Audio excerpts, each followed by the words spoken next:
स्थापितं जनभूतले स्वयं रूप कदा मह्यं ददाति स पदान्तिकं वन्देऽहं श्रीगुरुस्यूतपदकमलं श्रीगुरुनवैष्णवांश्च श्रीरूपं साग्रजातं सहगणरघुनाथनित्यं तं सजीवं सादयितं सावधूतं परिगणसहितं कृष्णचैतन्यदेवं श्रीराधाकृष्णपादान् सहगणललिता श्रीविशाखान्वितांश्च हे कृष्ण करुणा सिंधु दीनबंधु जगत्पते गोपेश गोपिकाकांत राधाकांत नमस्तुते सप्तकांचन गौरांगी राधे वृंदावनेश्वरी वृषभानुसुते देवी प्रणमामि हरिप्रिये नारायणं नमस्कृत्यं नरं चैव नरोत्तमं देवी सरस्वती व्यासं ततो जयमुदीरये नष्टप्रायेषु भद्रेषु नित्यं भागवत सेवया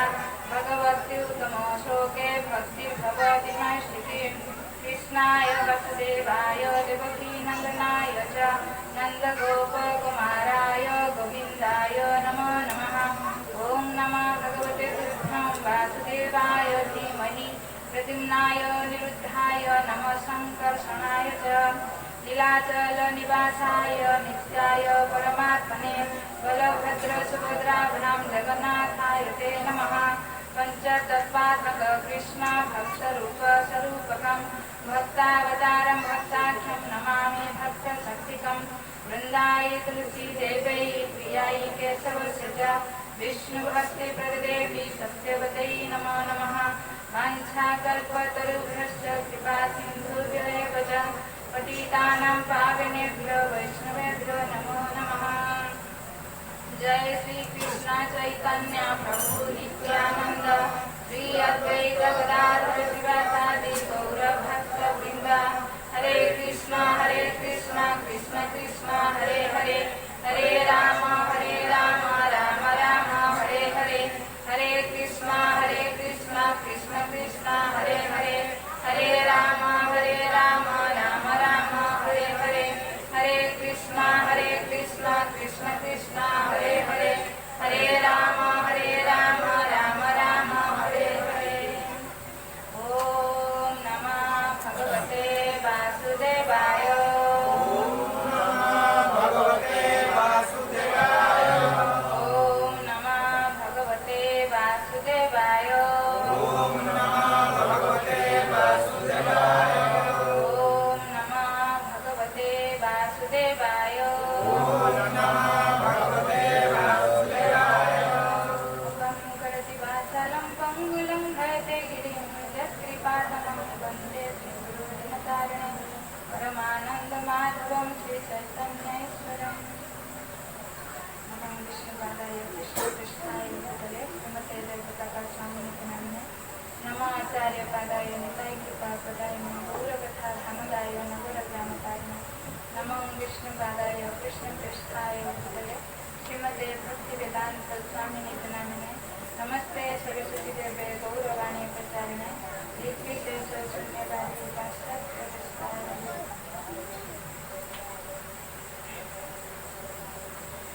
आराध्य भगवान ब्रजेश तनय ततधाम वृन्दावन रम्या कान्तिदुपासना व्रजवधू वर्गेण या कल्पिता। श्रीमद्भागवतं प्रमाणममालम् प्रेमापुमातु महा श्रीचैतन्य महाप्रभुमतमिदं अत्रादरनापरः। जय जय श्रीराधा जय जय नवल किशोर जय गोपीचितचर प्रभु जय जय माखन चोर। श्री कृष्णचंद्र भगवान की जय।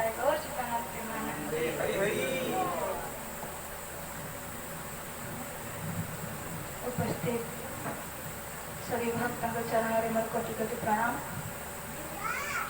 आज श्रीमद भागवत कथामृतर चतुर्थ दिवस आपण समस्त को अंतरराष्ट्रीय कृष्ण भावनामृत संघर इस्कन बालेश्वर तरफ स्वागत एवं अभिनंदन। राधा रसिका कृपा आशीर्वाद आपण समस्त को प्राप्त हो प्रार्थना करुच्ची भगवान के पाखे। तमर परम सौभाग्य तमें समस्ते मनुष्य जीवन सर्वश्रेष्ठ कार्य भागवत श्रवण आम करवा चाहे 4 दिन है श्रीमद भागवत में कहुई जस्या वै श्रूयमाणा नाम कृष्ण परम पुरुषे भक्ति उत्पद्यते पुंसा शोक मोह भय उपहा। जस्या वै श्रूयमाणा कृष्ण परम पुरुषे जे परम पुरुष भगवान कृष्ण जी श्रूयमाणा जे कथा शुणे कौन हुए भक्ति उत्पद्यते पुंसा। हाँ मनुष्य शरीर राम हृदय रे भक्ति उत्पादन हुए भगवान के प्रति प्रेम उत्पादन हुए। आ कौन हुए प्रेम उत्पादन हेले कौन हम भय शोक शोक भय शोक मोह भय उपहा। आम जीवन रे जो दुख रही जो भय रही अपहरण हो सब दूर हो जिते आम भगवान कृष्ण कथा शुणा। दुखर कारण है अविद्या। तो जो आम कृष्ण कथा शुणा तो आमर अज्ञानता दूर हो वास्तविक सुख को आम प्राप्त हो पार। तो से ये सुंदर भागवत कथा शुणवार आमको सुजोग देइचंती आमर निकुंज श्याम प्रभु से आम समस्ते देह दिल से धन्यवाद करवा। 3 थर हरिबोल कही हाँ हरिबोल हरिबोल। तो काली आम श्रवण करुले जे नमिष्यारण्य विषय टे क्षेत्र विषय शुणिले जो कि 88,000 ऋषि मुनि सौनकादि ऋषि मुनि हाँ यज्ञ करुले द्रव्य यज्ञ। तापर जो शुणिले सुत गोस्वामी आसुँच तो मुखर से ज्ञान यज्ञ माने द्रव्य यज्ञ को बंद करके ज्ञान पाखर ज्ञान कृष्ण कथा शुणापी उपस्थित समस्त सुंदर आसन में बसैले पूजा अर्चना कले जिज्ञासा कले। तो सर्वश्रेष्ठ आम देखा जे व्यास मुनि से क्षेत्र जो नमिष्यारण्य जो क्षेत्र महिमा गान कले काली शुणिले जे क्षेत्र महिमा केते जरूरी। हाँ जिते भी आम पूजा अर्चना करूँ से स्थान को गोबर लिपु है ना जी घरे आम कि यज्ञ करूँ पूजा करूँ आम कौन करूँ आगे गोबर लिपु मैंने स्थान को आगे पवित्र करूँ। तो से भली तो भगवान को उपासना करने स्थान रे बहुत पवित्रतार बहुत जरूरी अच्छी। जो आम शरीर को पवित्र करवा आ शरीर पवित्र शरीर साहाय्य भगवान को सेवा पूजा करवा तो भगवान से बहुत प्रसन्न हेबे। तो काली आम माने क्षेत्र महिमा शुणिले तो आज आम श्रवण करवा जे सुत गोस्वामी को जो 6टा प्रश्न पचारिले। तो प्रथम प्रश्न थिला कौन जे सबु शास्त्र सार कौन। हाँ कौन आम शुणिले शास्त्र सार कहार मन रही शास्त्र सार जिते शास्त्र तो कहीं बलराम कृपा मिलता आ 2 रे सुखदेव मुखर शुणिकी आसते तेणु से सब शास्त्र सार जानते कलिजुगर लोक एत शास्त्र तो पढ़ी पारे आप सार कर दिखाँ ताकि लोक जीवन में आचरण करें। तो सब शास्त्र सार से कौन कहले ना बहुत बहुत धन्यवाद मत लगे हम किसी ध्यान से शुणुंट। तो नाम संकीर्तन जस्य सर्व पाप प्रणाशन सब शास्त्र सार शुणते नाम करवा। तापर कौन पचारि एमती प्रत्येक बहुत श्लोक कहते नाम महिमा कहते आम खाली गोटे गोटे श्लोक शुणिकी जाऊे कहीं समय तो हेनी ना। तो से द्वितीय क्वेश्चन पचारि कौन जे आत्मार कल्याण केमती हम। तो से आत्मार उत्तर कौन कहते जो भक्ति योग साहाय्य भगवान सेवा करवा से कहीं आम आत्मा परमात्मा जो सेवा करवा से आत्मा प्रसन्न हो आत्मार वास्तविक कल्याण हम।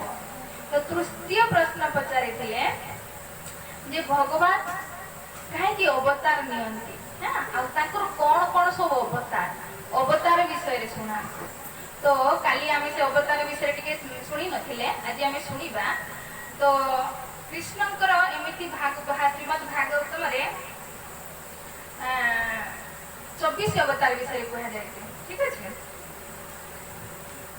24 अवतार कौन कौन प्रथम स्कंद 24 अवतार गोटे गोटे श्लोक गोटे गोटे अवतार विषय सर्ट रे कही देइछन्ती तापरे यार महिमा गाइछन्ती अन्य स्कंद मानकरे जेमिति प्रथम हेले चतुर्कुमार प्रथम भगवान प्रथम अवतार है चतुर्कुमार चतुर्कुमार जानिथिबे सनत सनंदन सनंदन सनत कुमार ये ब्रह्मांकर प्रथम 4 पुत्र ये थिले भगवान प्रथम अवतार कौन शिक्षा देले ना ब्रह्मचर्य आसिक संसार को ब्रह्मचर्य शिक्षा देले तापरे द्वितीय हेले शुक्र अवतार बराह जेटा को कहते बराह अवतार कहीं ना हिरण्याक्ष धरती मान पूरा रसातल छुपे देता से भगवान शुक्र अवतार है रसातलू हिरण्याक्ष को मारिकी पृथ्वी माता को उद्धार करते तो द्वितीय अवतार तृतीय रहे नारद नारद मुनि द्वारा से भक्ति शिक्षा देइछन्ती नारद मुनि हेले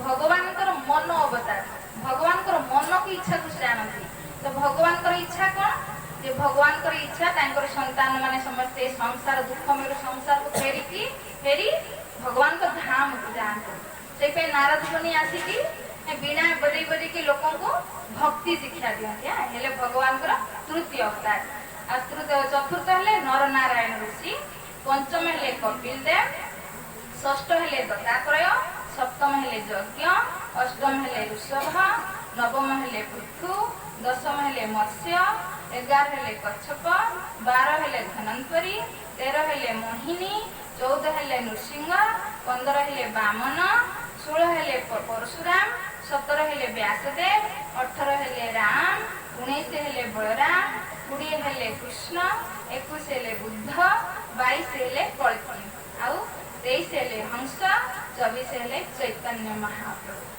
तो ये 24 अवतार विषय प्रथम स्कंद शॉर्ट रे गोटे गोटे श्लोक समस्त विषय महिमा कही जाइछन्ती तो कपिल देव आसिकी कौन शिखाइले भगवान सबु अवतार किसी ना किसी महिमा रही तो जमीती कपिल देव सांख्य दर्शन शिक्षा देले दत्तात्रेय द्वारा 24 गुरु बनई दत्तात्रेय गुरु माध्यम से हमको कौन शिक्षा देले दत्तात्रेय 24 गुरु बनई तो समस्त कथा तो आम शुणी पार समय हेनी तो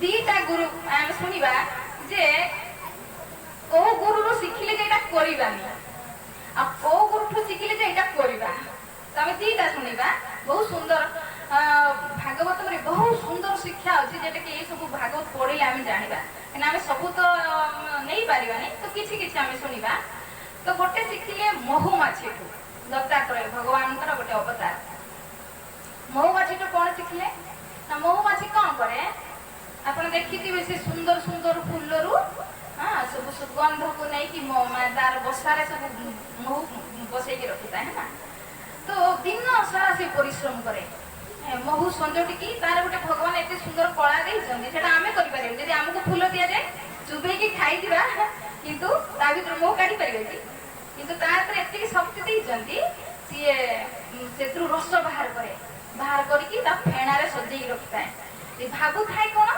जी एकाथरे तो बहुत होपर बसिक खाए यहाँ से भावे तापर फूल माने रस बाहर करके एकठा जमा कर दिए जो फूल हो जाए मधुआ आसे कौन करे निया लगे महुमाछी को मार दिए आ महू रस को नहीं पलाए तो ताठू दत्तात्रेय कौन शिखिले तो आम संसार भी सैया होमें दिन राति परिश्रम करुचे देखिए धन को एकठा करके रखुचे संजोड़ी बैंक बैलेंस जमा कर रखुचे तापर हूँ किस या तो आम उठी जाऊे किसी गोटे बीमारी मरी जाऊे या तो चोर चोरी कर नौची या तो पुओ मैंने बटवारा करके नहीं जाऊँ निजे किसी भोग कर पारा कि किसी भोग कर पारानी तो ये शिखला एमती करनी जी तुम मन धन कमौच तो किसी आध्यात्मिक एकाउंट रे रख एठी बैंक बैलेंस रखने पुओ खाई चोर नहीं तमें नहीं लगिस बुद्धिमान कौन कर किसी आध्यात्मिक एकाउंट खोल जो नहीं दान पुण्य करे संची संची संची संची रखे महुमाछी भाया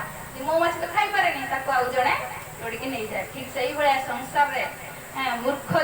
बुझी पारे एटा दिन राति परिश्रम करी करी करी करी धन को एकठा करके रखे आज निजे मरी जाए तार धन को अन्य माने भोग करते तेणु यहाँ दत्तात्रेय शिखिले जमीती करनी तो निज किसी विचार कर कहीं मरला बेले तो कहीं जीवेनि जी दान धर्म करा तो सी दान धर्म आमर साथी हम हाँ धर्म ही आम कहते ना धर्म हेले हे सखा आउ कई सखा आउ कई साथी जीवेनि तो यहाँ कही मणुमाटी तो यहाँ शिखा दरकार तो आ गोटे कहते 24 गुरु बनई 24टा जिन शिखीदे आम समय ना हेनी नबानी आउ गोटे शिखिले कौन एटा करबनी मधुमाछी भाया करबनी आ गोटे शिखिले बालकठू कौन कर बालकठू कौन शिखिले बालक केते भला तार दुनिया किसी चिंता ना हाँ जदि पिटी टे कांदीदेव चॉकलेट देदेने पुणी खुश हो तो तार कहार प्रति ईर्षा नहीं द्वेष नहीं संसार मतलब नहीं कहीं सी तो पिता माता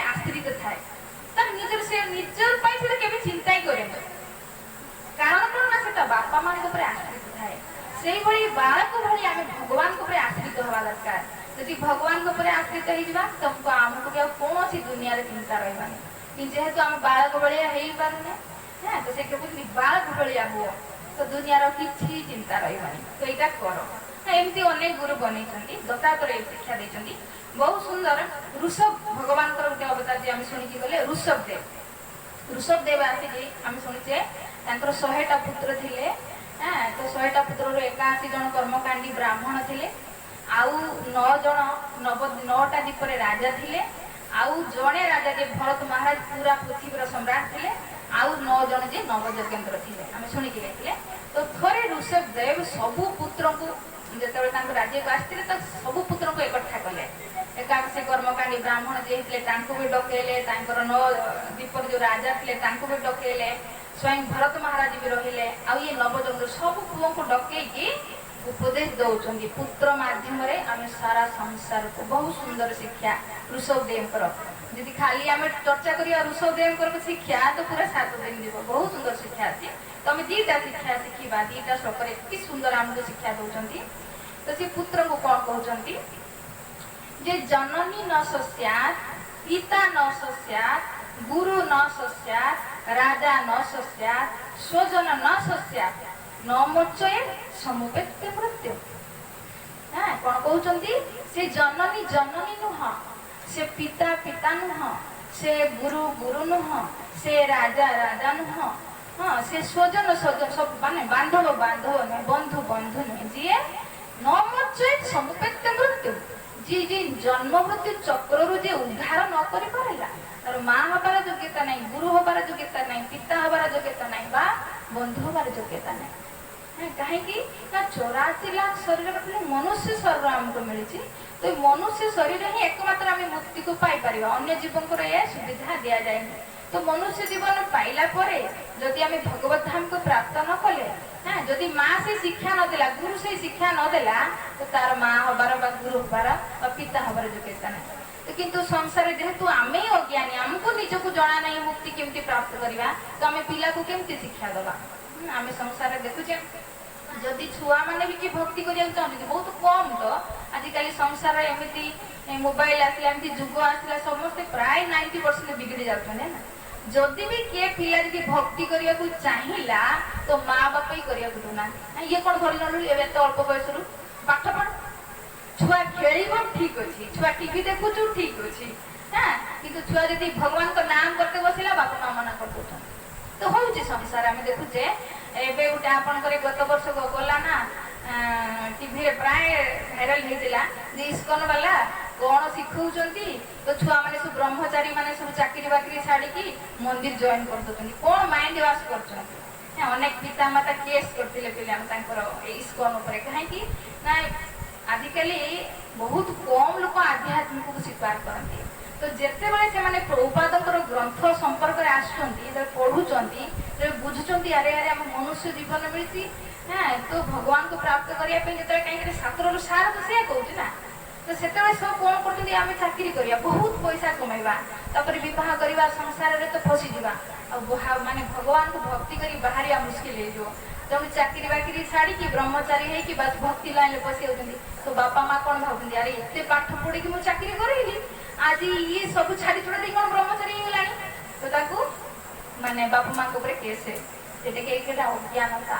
कहना जदि गोटे पुत्र प्रहलाद महाराज को कहउचंदी भगवान नृसिंहदेव जेता हिरण्यकशिपु मरी जाइचंदी आ भगवान नृसिंहदेव हमर प्रहलाद महाराज को बर मागिते कहउचंदी सेता प्रहलाद महाराज कहउचंदी मो पिता तो बहुत दुष्ट थिले हे प्रभु जदि आपण किसी दबा को चाहते मो पिता को उद्धार कर दियंतु बोले अरे तो भलिया भक्त जो घरे जन्म हबो मु तार 21 पीढ़ी उद्धार कर देबी मागिबा एटा दरकार नै तो चिंता कर जे घर में जदि गोटे छुआ भक्त हो गला कहउचंदी जननी कृतार्था कुलम पवित्र से कुल पवित्र हो जाए आ से जननी कृतार्थ हो जाए हां छुआ जदि भक्त हैला तार भक्ति रे मां भी उद्धार हैला हम देखिले ना ध्रुव महाराज को चरित्र रे हां ध्रुव महाराज मां को जो मां ताकर गुरु थिले जे भगवान को केमती प्राप्त करी मां पठले जा जंगल जा भगवान मिले हां तो सेठी तो भगवान को प्राप्त कला परे जते बेला अंतिम समय से वैकुंठ जाउथांती कहले अरे मो मां कहले देखो आगरे जाउछ और सुनीति के भक्ति कर नथिले किंतु पुत्र रे भक्ति रे मां उद्धार हे गला तो जेहेतु आम अज्ञानता आम कौन आसी जेहेतु निजे जाने मनुष्य जीवन आमको मिली भगवान को पाइबा तेणु आम पाने भावुचे बस पाठ पढ़ चाकरी करवा पैसा कमा हाँ जी अनेक देखुचे पिला बापा माँ लगी पड़ी छुआ को डॉक्टर इंजीनियर बनई भी दौरान क्योंकि बापा माँ पाखे रोचे कि सब विदेश किए रोचे है ना बापा माँ से माने गोटे पानी पीवा पाखे कहीं नहीं देखो दुनिया में हूँ कौन हाँ छुआ मैंने पाठ पढ़ले पाठ पढ़ी चाकरी बाकरी कले बाहर दुनिया रही बापा माँ ये एका को एका पानी पीते दवाई भी कहीं ना दुनिया आप टीवी न्यूज सब देखुए दुनिया तो जदि छुआ गोटे तो बह कर पलि हो तो ब्रह्मचारी की पलैला असुविधा कर भक्त हो गला तो भगवान आम सुरक्षा देवी विश्वास हवा दरकार हाँ किंतु जेहेतु से ज्ञान ना तो कौन छुआ भक्त बरम नशाड़ी है गंजुड़ी है बरबाद है सी मंजूर किंतु छुआ भक्त हो गले मंजूर ना कहीं ना यहाँ अज्ञानता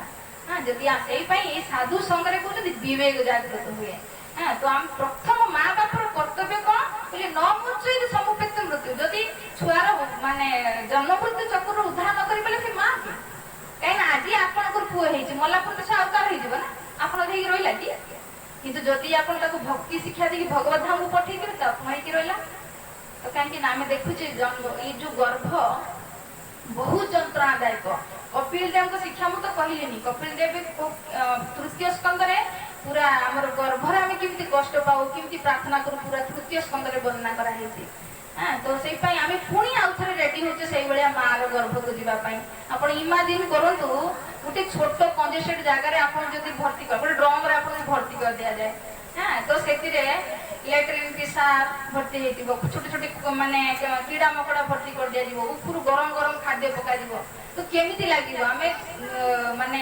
9 मास कौन गोटे घंटा भी रही पार रही पारानी है ना किंतु माँ गर्भ भर आमको 9 मास रही पड़ुचे चारिपटे एक तो छोट कंजेस्टेड जगह से छोट छोट कुर्मी आम सफ्ट सफ्ट स्किन को कामुड़ था अनवरत हाँ तापर माँ जे गरम चटपटा खाऊ थाए से शरीर लगे केते कष्ट जल जो आप शुणते से दीटा स्किन के माने आमर 7टा लेयर थाए जो छोट भितर जो पिला थाए से 2टा स्किन लेयर आए तो चिंता कर आमर टी उखुड़ी गला चमड़ा जी लुण पड़गल केते कष्ट हो जंत्रणा हो माँ गरम गरम खाद्य खाइब पकेब चटपटा नमकीन तो सी लगे केमी कष्ट हो तो खाली इमाजिन करतु से प्रार्थना करे प्रभु मत एटू बाहर कर आप जहाँ कहे मुझे मानिबी आपंकर भजन करी आठिक आसबेनि किंतु ये माया जगत को आसिकी आम पुणी भूली जाऊे पुणी रेडी होचे से गर्भ को जावाई कहीं पुनरपि जन्म पुनरपि मरण पुनरपि जननी जठरे शयनम जिते पर्यंत आम भगवत धाम को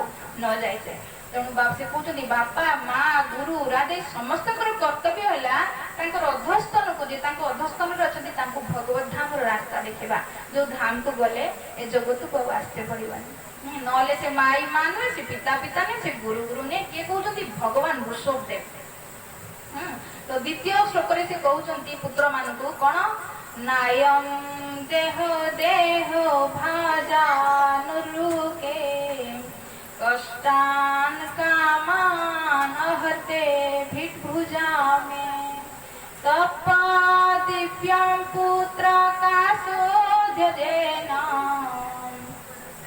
शुद्धे तेन ब्रह्म सख्यानंत कौन कहते नृदेह ये जो मनुष्य जीवनटा मिली ना कौन पाई जे बहुत दुर्लभ मनुष्य आम गत थर भी शुणी जाइए नायम देह देह भाजान लोके ये जो देह ये जो नर लोक माने जो मर्त्य लोक मनुष्य शरीर मनुष्य देह मिली ना आकुर कुकुर शुक्र भली नष्ट करने मिलनी कहते बीट भुजा में बीट माने विष्टा खाई किए शुक्र तो शुक्र कुकुर भली मनुष्य जीवन को नष्ट करने मिलनी पशु भी खाऊची शुची पिला जन्म करुची लास्ट बुढ़ा की मरी तमें भी मनुष्य जीवन पाई से कुकुर शुक्र भाई जीवन बीते मिलनी कौन पाई मिली कहते तप दिव्य पुत्र का शुद्ध हे पुत्र दिव्य तपस्या कर दिव्य माने दिव्य भगवान विष्णु को बुझाए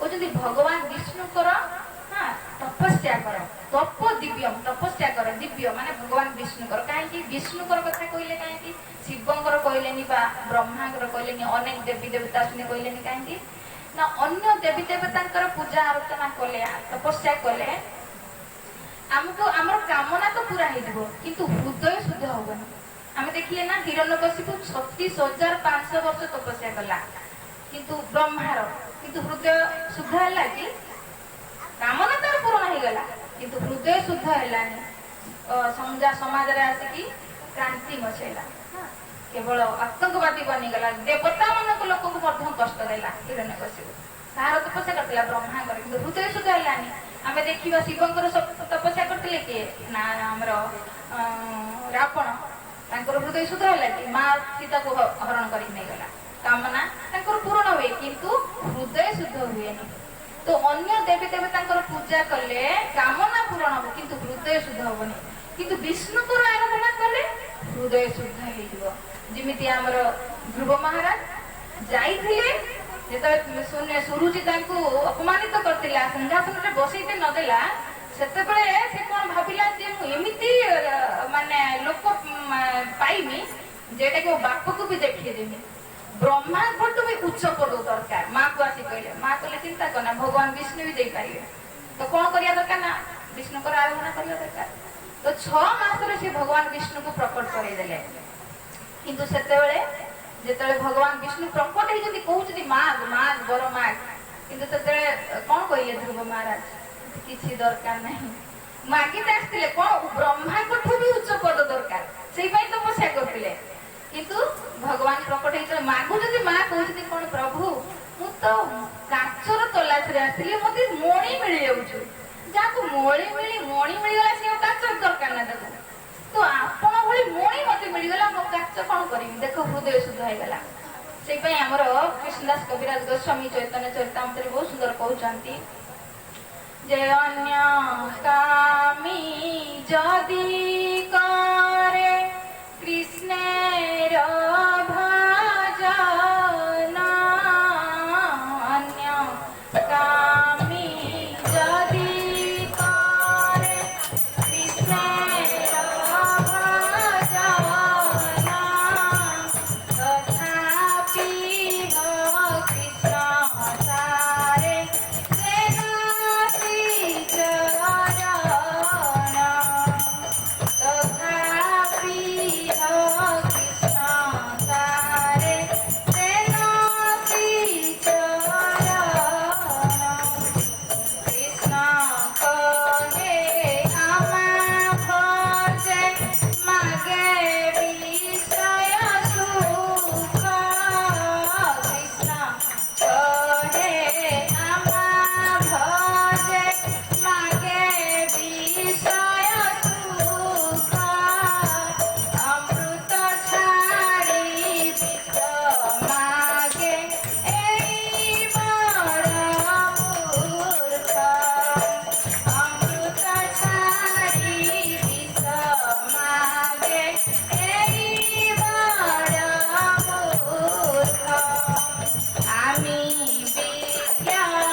ମତେ ଭଜନ କରୁଛୁ ପୁଣି ବିଷୟ ସୁଖ ମାଗୁଛୁ। ତ ଭଗବାନ ତାଙ୍କର ଚରଣ ଅମୃତ ଦେଇକି ମନରୁ ବିଷୟ ହଟେଇ ଦିଅନ୍ତି। ତ ସେନେ କୃଷ୍ଣଙ୍କୁ ଯେତେବେଳେ ଆମେ ଭକ୍ତି କରୁ ଧୀରେ ଧୀରେ ଭୌତିକ ବିଷୟ ବାସନା ପଳେଇ ଯାଏ। ଆମେ ଦେଖିଛେ ତ ଅନେକ ଉଦାହରଣ ଅଛି। ସେଇପାଇଁ ଏଠି ଋଷଭଦେବ କହୁଛନ୍ତି ଯେ ଦିବ୍ୟ ତପସ୍ୟା କର, କାହାର? ଭଗବାନ ବିଷ୍ଣୁଙ୍କର ତପସ୍ୟା କର, କଲ ଶୁଦ୍ଧ ହେଇଯିବ ତମେ। ଆଉ ଶୁଦ୍ଧ ହେଇଗଲେ ବ୍ରହ୍ମ ସକ୍ଷମ, ତ ବ୍ରହ୍ମକୁ ପ୍ରାପ୍ତ ହେଇଯିବ।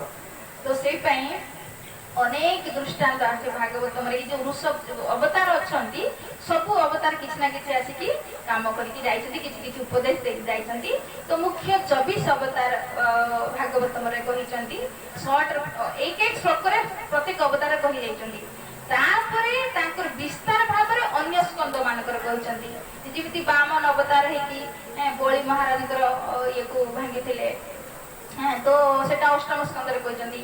ହରି ଅବତାରରେ ଗଜରାଜଙ୍କୁ ଉଦ୍ଧାର କରିଛନ୍ତି, ଅଷ୍ଟମ ସ୍କନ୍ଦରେ ବର୍ଣ୍ଣନା କରିଛନ୍ତି। ଏମିତି ଅନେକ ସ୍କନ୍ଦରେ ନୃସିଂହ ଭଗବାନ ଅବତାର ହେଇକି ସପ୍ତମ ସ୍କନ୍ଦରେ ବର୍ଣ୍ଣନା କରିଛନ୍ତି ବିସ୍ତାର ଭାବରେ, କିନ୍ତୁ ପ୍ରଥମ ସ୍କନ୍ଦରେ ସର୍ଟରେ ବର୍ଣ୍ଣନା କରିଛନ୍ତି। ତ କହିସାରିଲା ପରେ କହୁଛନ୍ତି ଏତେ ଚାଂଶ କଲାପୃଂଶ କୃଷ୍ଣସ୍ତୁ ଭଗବାନ ସ୍ୱୟଂ ଇନ୍ଦ୍ରିୟାରି ବ୍ୟାକୁଳମ୍ ଲୋକେ ମୂଢ଼ୟନ୍ତି ଯୁଗେ ଯୁଗେ। ଯେ ଏତେ ଇଏ ଯୋଉ ଯେତେ ଅବତାର ମୁଁ କହିଲି ଏସବୁ କୃଷ୍ଣଙ୍କର ଅଂଶ ଆଉ କଳା, କିନ୍ତୁ କୃଷ୍ଣ ହେଲେ ସ୍ୱୟଂ ଭଗବାନ। କୃଷ୍ଣସ୍ତୁ ଭଗବାନ ସ୍ୱୟଂ। ତ କୃଷ୍ଣଙ୍କ କଥା ମାନେ ଅବତାର କହିସାରିଲା ପରେ ସର୍ଟରେ ତାପରେ କୃଷ୍ଣ କଥା ଶୁଣୁଛନ୍ତି। ଦେଖ କୃଷ୍ଣଙ୍କର ପ୍ରଶ୍ନ ଥିଲା ଅବତାର ବିଷୟରେ କୁହ କହିଲେ, ତାପରେ ପ୍ରଶ୍ନ ଥିଲା ଯେ କୃଷ୍ଣ କାହିଁକି ସ୍ୱୟଂ ଆସନ୍ତି? ଯଦି ସିଏ ଅବତାରୀ ତ ସ୍ୱୟଂ ଅବତାର ମାନଙ୍କ ଦ୍ୱାରା ତ କାମ କରନ୍ତେ, ସେ ସ୍ୱୟଂ କାହିଁକି ଆସନ୍ତି? ଆଉ ଯଦି ଆସନ୍ତି ତ ତାଙ୍କର ସବୁ ଲୀଳା କରୁଛନ୍ତି, ସେ ଲୀଳା ବିଷୟରେ କୁହନ୍ତୁ। ତ ସ୍ୱୟଂ କୃଷ୍ଣ କାହିଁକି ଆସନ୍ତି ଆମେ ଗୋଟେ ଦୃଷ୍ଟାନ୍ତ ମାଧ୍ୟମରେ ଶୁଣିବା ଯେ ଭଗବାନ କାହିଁକି। ଏଇ କଥାଟା ଆକବର ବୀରବଲକୁ ପଚାରିଥିଲେ ଯେ ଆରେ ବୀରବଲ, ମୁଁ ଶୁଣିଛି ତମର କୃଷ୍ଣ ଯିଏ ଭଗବାନ, ଯଦି ସେ ଭଗବାନ ସିଏ ତ ସବୁ କିଛି କରିପାରିବ ନା, ସେଇଠି ରହିକି ବି କରିପାରିବ, ସେ ସ୍ୱୟଂ କାହିଁକି ଆସେ? ତ ଏମିତି ବୀରବଲ ବି ଏଠି ଯେମିତି ସୁତ ଗୋସ୍ୱାମୀଙ୍କୁ ସନକାଦି ଋଷିମୁନି ପଚାରୁଛନ୍ତି ଯେ ସ୍ୱୟଂ କୃଷ୍ଣ କାହିଁକି ଆସନ୍ତି, ଠିକ ଏଇ ପ୍ରଶ୍ନ ଆକବର ପଚାରିଥିଲେ ବୀରବଲକୁ। ତ ବୀରବଲ କହିଲେ ଦେଖ ମତେ ଟିକେ ସମୟ ଦିଅ, କାହିଁକି ନା ମୁଁ ତ ଏତେ ଶାସ୍ତ୍ର ଫାସ୍ତ୍ର ପଢିନି, ତ ମୁଁ ପଢିକି ଆସିକି ମୁଁ ତମକୁ କହିବି କୃଷ୍ଣ ସ୍ୱୟଂ କାହିଁକି ଆସନ୍ତି। ଅବତାର ମାଧ୍ୟମରେ ତ କରି ପକାନ୍ତି, ନିଜେ କାହିଁକି ଆସନ୍ତି? ତ ମୁଁ ଟିକେ ଶାସ୍ତ୍ର ପଢିକି ଆସି ତମକୁ କହିବି, ଟିକେ ସମୟ ଦିଅ। ତ ଆକବର କହିଲେ ଠିକ ଅଛି ଯାଅ। ତ କହିଲେ ରାଜାକୁ ଏମିତି କହିଲେ ହବନି, ପ୍ରାକ୍ଟିକାଲି କରିକି ଦେଖେଇତେ ପଡିବ। ତ ସେ ରାଣୀଙ୍କ ଗତିକୁ ଗଲେ, କହିଲେ ମହାରାଣୀ ଆପଣଙ୍କ ଦେଇ ଗୋଟେ କାମ ଅଛି। କଣ? ଦେଖ ରାଜା ଏମିତି ଗୋଟେ ପ୍ରଶ୍ନ ପଚାରିଛନ୍ତି ମତେ ତାଙ୍କୁ ପ୍ରାକ୍ଟିକାଲି କରିକି ଦେଖେଇତେ ପଡିବ, ତେଣୁ ଆପଣଙ୍କର ସହାୟତା ଦରକାର। ତ ରାଣୀ କହିଲେ ଏଠି କଣ ସହାୟତା ଦରକାର? କହିଲେ ଦେଖ ତମେ ରାଜାଙ୍କୁ ନା ପଠେଇବ, ଯୋଉ ନଦୀ ଅଛି ନଦୀ ସେପାରେ ଗୋଟେ ବହୁତ ସୁନ୍ଦର ଉଦ୍ୟାନ ଅଛି, ତ ଆମେ ସେ ଉଦ୍ୟାନକୁ ଯିବା, ରାଜାଙ୍କୁ ପଠେଇବ, କିନ୍ତୁ ନଦୀ ପାର କରିକି ଯାଇତେ ପଡିବ। ତ ଆପଣ ସେତେବେଳେ ତାଙ୍କର କୋଳରେ ଗୋଟେ ପୁଅ ଥିଲା, ଛୋଟ ପିଲା ଥିଲା। କହିଲେ ତମେ ସେଇ ଛୋଟ ପିଲାଟାକୁ ରଖିଦବ ଘରେ, ତାର ଗୋଟେ ହୁବହୁ ପୁତୁଲା ବନେଇକି ନେଇକି ଯାଇଥିବ। ରାଜା କିନ୍ତୁ ଜାଣିବ କଣ ଇଏ ତମ ପୁଅ ବୋଲି, ରାଜା କିନ୍ତୁ ଜାଣି ନ ପାରିବ ଯେ ପୁଅକୁ ନଉଛ ନା ନଉଛ, କିନ୍ତୁ ରାଜାକୁ ପଠେଇବ ଯେ ମୁଁ ଟିକେ ଯିମି ଆଉ ସେ ଉଦ୍ୟାନ ଦେଖତେ ଆମର ବଡ ଇଚ୍ଛା ହଉଛି। ତ ରାଜା ତମ କଥାକୁ କେବେ ମାନେ ମନା କରିବେନି, ନିଶ୍ଚୟ ଯିବେ। ଠିକ ଅଛି, ଏଇଟା ଗୋଟେ କଥା, ଯିବା। କରିବୁ କଣ? କହିଲେ ମୁଁ ସେତେବେଳେ ଦେଖେଇବି। ତ ଏବେ ରାଣୀ ପଠେଇଛନ୍ତି ଆକବରକୁ ଯେ ମୁଁ ଟିକେ ସେପଟେ ଯୋଉ ବହୁତ ସୁନ୍ଦର ଉଦ୍ୟାନ ଅଛି ନଦୀ ସେପଟରେ ମୁଁ ଶୁଣିଛି, ମୁଁ ଟିକେ ଦେଖିବାକୁ ଯିବି। ରାଣୀ ଯିବେ ମାନେ ବହୁତ ସୁନ୍ଦର ନୌକାକୁ ସଜା ଯିବ, ଆଉ ନୌକା ଏକଲା ଯିବେ ନା, ରାଜା ଗଲେ ମାନେ ତାଙ୍କର ପାତ୍ର ମନ୍ତ୍ରୀ ବି ସେଥିରେ ଯିବେ। ତ ଏବେ କହିଲେ ବୀରବଲକୁ ବି ସାଥିରେ ନେଇଯିବା। ଠିକ ଅଛି, ବୀରବଲକୁ ବି ସାଥିରେ ନେଇଯିବା। ତ ଏବେ ସମସ୍ତେ ନୌକାରେ ବସି ଯାଇଛନ୍ତି, ବୀରବଲ ବି ବସୁଛନ୍ତି, ରାଣୀ ବସୁଛନ୍ତି, ରାଜା ବି ବସୁଛନ୍ତି, ପ୍ଲସ ପାତ୍ର ମନ୍ତ୍ରୀ ସବୁ ବସୁଛନ୍ତି। ଏଇ ସମୟରେ ମଝି ଯେମିତି ନଦୀର ମଝି ପହଞ୍ଚି ଯାଇଛନ୍ତି, ତ ସେଇ ସମୟରେ କଣ କରୁଛନ୍ତି ଯୋଉ ବୀରବଲ ଯେ ପାଖରେ ବସିଥିଲେ ପୁରା ହାତଟାକୁ ମାନେ କୂଳରେ ଛୁଆକୁ ସେ ଧରିକି ବସିଥିଲେ, ପୁରା ହାତକୁ ଉଛାଳି ଦେଲେ ସେ ଛୁଆଟା, ଯେ ଛୁଆରୁ ବି ପୁତଲା ଦେଇଥିଲା ପୁରା ପାଣିର ମଝିରେ। ତ ଆକବର ଯେଠି ବସିଥିଲେ ଇଏ ଆକବର କଣ କଲୁ କହିକି ସେ ପୁରା ପାଣିର କୁଦି ପଡିଲେ। ତ କୁଦି ପଡି ଯାଇକି ଦେଖୁଛନ୍ତି କଣ ପୁତଲା, କହିଲେ ଇଏ କିଆ ଭଗବାନ ସେ ରାଗି ଯାଇଥିଲେ ଆକବର। ଦେଖିଲା ଆଚ୍ଛା ମୁଁ ଆଗେ ନୌକାକୁ ଆସେ ତାପରେ ତୋ ସହିତ ମୋର କଥାବାର୍ତ୍ତା, ଇଏ କିଆ ମଜା। ତାତି କହିଲେ ଆରେ ରାଜା ନା ଆପଣ କାହିଁ ପାଣିରେ କୁଦୁଥିଲେ, କେତେ ପାତ୍ର ମନ୍ଦିର ସବୁ ଥିଲେ, କିଏ ବି ତ କାହାକୁ ଅର୍ଡର ଦେଇ ପାରିଥାନ୍ତେ, ଯାଇପାରିଥାନ୍ତେ, ଛୁଆଟାକୁ ଆଣି ପାରିଥାନ୍ତେ। ହଁ, ତ ସେଠୁ କହୁଛନ୍ତି ଇ କଣ ମଜା ଥିଲା? କହିଲେ ମହାରାଜ ଆପଣଙ୍କ ପ୍ରଶ୍ନର ଉତ୍ତର ଥିଲା। କହିଲେ ଏମିତିକା କଣ ଦେହତା ପ୍ରଶ୍ନର ଉତ୍ତର ଏମିତି କଣ ଦିଆଯାଏ? ତାପରେ ଛୁଆ କାହିଁ ଇଏ ପୁତୁଲା କଣ ହବ? କହିଲା ମହାରାଜ ଏଇପାଇଁ ତ ମୁଁ ଆପଣଙ୍କୁ ଦେଖି ଯେ ଏଇ ପ୍ରଶ୍ନ ଯେ ଆପଣ ମତେ ପଚାରିଥିଲେ ଯେ ତମର କୃଷ୍ଣ ଯଦି ଅବତାର ମାଧ୍ୟମରେ କାର୍ଯ୍ୟ କରିପାରନ୍ତି ସ୍ୱୟଂ କାହିଁକି ଆସନ୍ତି? ତ ଏଇ ପ୍ରଶ୍ନର ଉତ୍ତର ଏଇଆ ଥିଲା ଯେ ଏଠି ପାତ୍ର ମନ୍ତ୍ରୀ ଥିଲେ, କାହାକୁ ବି ତମେ ପକେଇ ପାରିଥାନ୍ତ ପାଣିରେ ଛୁଆକୁ ଉଦ୍ଧାର କରିବା ପାଇଁ, କିନ୍ତୁ ତମେ ସ୍ୱୟଂ କାହିଁକି ଗଲ? ନାରେ ସେ ମୋ ପୁଅ ପାଣିରେ ବୁଡିଯିବାକୁ ମୁଁ ଦେଖିବି, କିନ୍ତୁ ମତେ ତୁ ସ୍ୱୟଂ ଯାଏ, ମୁଁ ଅପେକ୍ଷା କରିବି ନା ପାତ୍ର ମନ୍ତ୍ରୀ ଯିବେ ମୋ ପୁଅକୁ ଉଦ୍ଧାର କରିବେ ବୋଲି? ଅପେକ୍ଷା କରିବି ନା? ତ ମତେ ମୁଁ ସେଇ ପାଇଁ କହୁଥିଲି। ଠିକ ସେଇଭଳିଆ ଏଇ ଯୋଉ ସଂସାର ଯେତିକ ସନ୍ତାନ ଦେଖୁଛନ୍ତି ନା ସବୁ କୃଷ୍ଣଙ୍କର ସନ୍ତାନ, ସ୍ୱୟଂ କୃଷ୍ଣଙ୍କର। ଭଗବାନ ଗୀତାରେ ବି କହିଲେ କଣ ଯେ ମମେଇ ବାଂଶ ଜୀବ ଲୋକ ଜୀବଭୂତ ସନାତନ। ମମେଇ ବାଂଶ ମମ ଏବ ମାନେ ହି ମେରେ ହିଁ ଅଂଶ। ଆମେ କାହାର ଅଂଶ? କୃଷ୍ଣଙ୍କର ଅଂଶ। ତେଣୁ କୃଷ୍ଣ ସ୍ୱୟଂ ଆସନ୍ତି ଆମକୁ ଉଦ୍ଧାର କରିବା ପାଇଁ, ଅବତାରକୁ ପଠାନ୍ତିନି, ସେତେବେଳେ ସ୍ୱୟଂ ଆସନ୍ତି ଆମକୁ ନବା ପାଇଁ। ସେଇପାଇଁ ତ ଯେତେବେଳେ ସ୍ୱୟଂ ଆସିଲେ କୃଷ୍ଣ, ତ ଅର୍ଜୁନକୁ ମାଧ୍ୟମ ବନେଇକି ଗୀତା ଛାଡିକି ଗଲେ, ତାଙ୍କ ପାଖକୁ ଯିବାର ରାସ୍ତା ଦେଖେଇକି ଗଲେ। ଅନ୍ୟ ଅବତାରରେ କାମ କରୁନାହାନ୍ତି, କିନ୍ତୁ କୃଷ୍ଣ ଯେତେବେଳେ ସ୍ୱୟଂ ଆସିଛନ୍ତି ସେତେବେଳେ ଅର୍ଜୁନ ମାଧ୍ୟମରେ ଗୀତା ଛାଡିକି ଯାଇଛନ୍ତି। ଆଉ ତାଙ୍କର ଲୀଳା ସୁନ୍ଦର ସୁନ୍ଦର ଲୀଳା କରିକି ଯାଇଛନ୍ତି। କାହିଁକି ନା ପଛରେ ତାଙ୍କ ଚାଲିଗଲା ପରେ ଆମେ ତାଙ୍କର ଏଇ ଲୀଳାକୁ ଶ୍ରବଣ କରିବା, ଏଇ ଭାଗବତ କଥା ମାଧ୍ୟମରେ ଶୁଣିବା, ଶୁଣିକି ତାଙ୍କ ପ୍ରତି ଆମର ଆକର୍ଷଣ ବଢେଇବା ବା ତାଙ୍କୁ ପ୍ରାପ୍ତ କରିବା ପାଇଁ ମନରେ ଇଚ୍ଛା ପ୍ରକାଶ କରିବା। ସେଇପାଇଁ ସେ ସ୍ୱୟଂ ଏ ସଂସାରକୁ ଆସନ୍ତି। ତ ସ୍ୱୟଂ ଆସନ୍ତି ତାଙ୍କର, ସେଇପାଇଁ କୃଷ୍ଣ କଥା ଏବେ ବ୍ୟାସଦେବ ମୁନି ଆଗେ ବର୍ଣ୍ଣନା କଲେ, କାହିଁକିନା ତାଙ୍କର ଲୀଳା କହିବେ ଦଶମ ସ୍କନ୍ଧରେ, କିନ୍ତୁ ସିଏ ତାଙ୍କର ଯୋଉ ଲୀଳା, ସେ ଯୋଉ ପଞ୍ଚୁ ପାଣ୍ଡବ ପ୍ରତି ଯୋଉ ଭକ୍ତ ବାତ୍ସଲ୍ୟତା ଦେଖେଇଛନ୍ତି, ତ ସେଇଟା ସିଏ ପ୍ରଥମ ସ୍କନ୍ଧରେ କହୁଛନ୍ତି। କାହିଁକି ନା ଆମେ ଯେତେବେଳେ କୃଷ୍ଣଙ୍କ କଥା ଶୁଣିବା, ଆଚ୍ଛା ପଞ୍ଚୁ ପାଣ୍ଡବ ଯିଏ ଥିଲେ ତାଙ୍କର ଭକ୍ତ ଥିଲେ, ତାଙ୍କ ପ୍ରତି ସେ ଏତେ ସୁନ୍ଦର ବାତ୍ସଲ୍ୟ ଭାବ ଦେଖିଛନ୍ତି, ଏତେ ପ୍ରେମ ଦେଇଛନ୍ତି, ତାଙ୍କୁ ଏତେ ବିପଦରୁ ରକ୍ଷା କରୁଛନ୍ତି, ତ ଆମେ ବି ଯଦି କୃଷ୍ଣଙ୍କ ଶରଣରେ ଯିବା, ଆମେ ବି ଯଦି କୃଷ୍ଣଙ୍କ ଶରଣରେ ରହିବା, ତ ଭଗବାନ କୃଷ୍ଣ ଆମର ବି ସୁରକ୍ଷା ଦେବେ। ତ ଆମର ତାଙ୍କ ପ୍ରତି ପ୍ରେମ ବଢେଇବା ପାଇଁ, ତାଙ୍କ ପ୍ରତି ଆମର ଶ୍ରଦ୍ଧା ଉପଜେଇବା ପାଇଁ ପ୍ରଥମ ସ୍କନ୍ଧରେ ସେ କୃଷ୍ଣଙ୍କର ଚରିତ୍ର ବିଷୟରେ ବର୍ଣ୍ଣନା କରିଛନ୍ତି, ସେ କେମିତି ଭକ୍ତକୁ ରକ୍ଷା କରିଛନ୍ତି। ସେପାଇଁ ଆମେ କାଲି ଶୁଣିଲେ ଯେ ମହାଭାରତ ଯୁଦ୍ଧ ଯେଇଠି ଶେଷ ହୋଇଛି ସେଇଠି ଭାଗବତ ଆରମ୍ଭ କରିଛନ୍ତି ବ୍ୟାସଦେବ ମୁନି। ଆମେ ଶୁଣିଲେ କାଲି ଯେ ଧୃତରାଷ୍ଟ୍ର ପୁତ୍ର ଯୋଉ ଦୁର୍ଯ୍ୟୋଧନ ଭୀମଙ୍କ ଗଦାରେ ପ୍ରହାର ଖାଇକି ତାଙ୍କର ଜଙ୍ଘା ଭାଙ୍ଗି ଯାଇଛି, ସେ ସେଇଠି ପଡିଛନ୍ତି ଯୁଦ୍ଧ ଭୂମିରେ। ତାପରେ ଆମେ କାଲି ଶୁଣିଲେ ଯେ ଅଶ୍ୱତ୍ଥାମା କେମିତି ଦ୍ରୌପଦୀଙ୍କର 5ଟା ପୁତ୍ରକୁ ମାରିଦେବା ଦ୍ୱାରା ଆମର ଦ୍ରୌପଦୀ ବହୁତ କାନ୍ଦିଛନ୍ତି। ତାପରେ ଆମର ଅଶ୍ୱତ୍ଥାମାକୁ ଆମର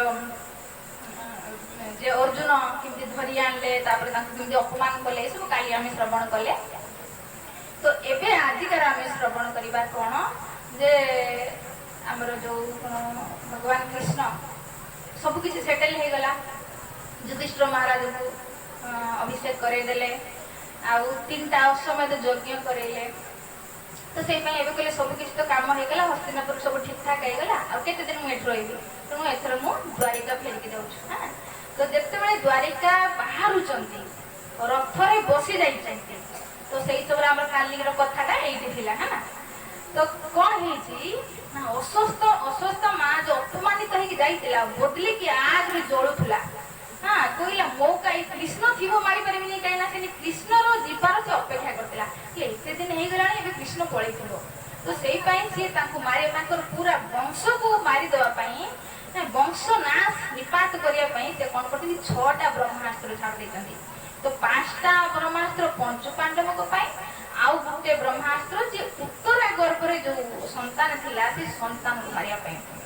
ତ ଏବେ ଯେତେବେଳେ ଦେଖୁଛନ୍ତି କିଏ ଉତ୍ତରା ଯେ ମୋ ଆଡକୁ ଗୋଟେ ଅସ୍ତ୍ର ଆସୁଛି ମୋ ଗର୍ଭକୁ, ତ ସେତେବେଳେ ସେ ଭୟ ପାଇଛନ୍ତି, ଆଉ ଦୌଡ଼ି ଦୌଡ଼ିକି ସେତେବେଳେ ଜଷ୍ଟ ରଥରେ ବସି ହେଇଛନ୍ତି କୃଷ୍ଣ ଦ୍ୱାରିକାକୁ ଯିବା ପାଇଁ ରେଡି। ତ ସେଇ ସମୟରେ ଯେତେବେଳେ ବ୍ରହ୍ମାସ୍ତ୍ର ଆସୁଛି ନିଜ ଆଡକୁ ଦେଖୁଛନ୍ତି ଉତ୍ତରା, ତ ଦୌଡ଼ି ଦୌଡ଼ିକି ଯାଇଛନ୍ତି ଆଉ କୃଷ୍ଣଙ୍କ ଚରଣରେ ପଡିଯାଇଛନ୍ତି। କହୁଛନ୍ତି କୃଷ୍ଣ କୃଷ୍ଣ ମହାଯୋଗୀ ଦେବ ଦେବ ଜଗତପତି, ହେ କୃଷ୍ଣ, ହେ ଦେବତାଙ୍କ ଭିତରେ ଦେବତା, ହେ ଜଗତପତି, ହେ ଜଗତର ପତି, ମତେ ରକ୍ଷା କର, ମତେ ରକ୍ଷା କର। ତ ଭଗବାନ କୃଷ୍ଣ କହିଲେ ଆରେ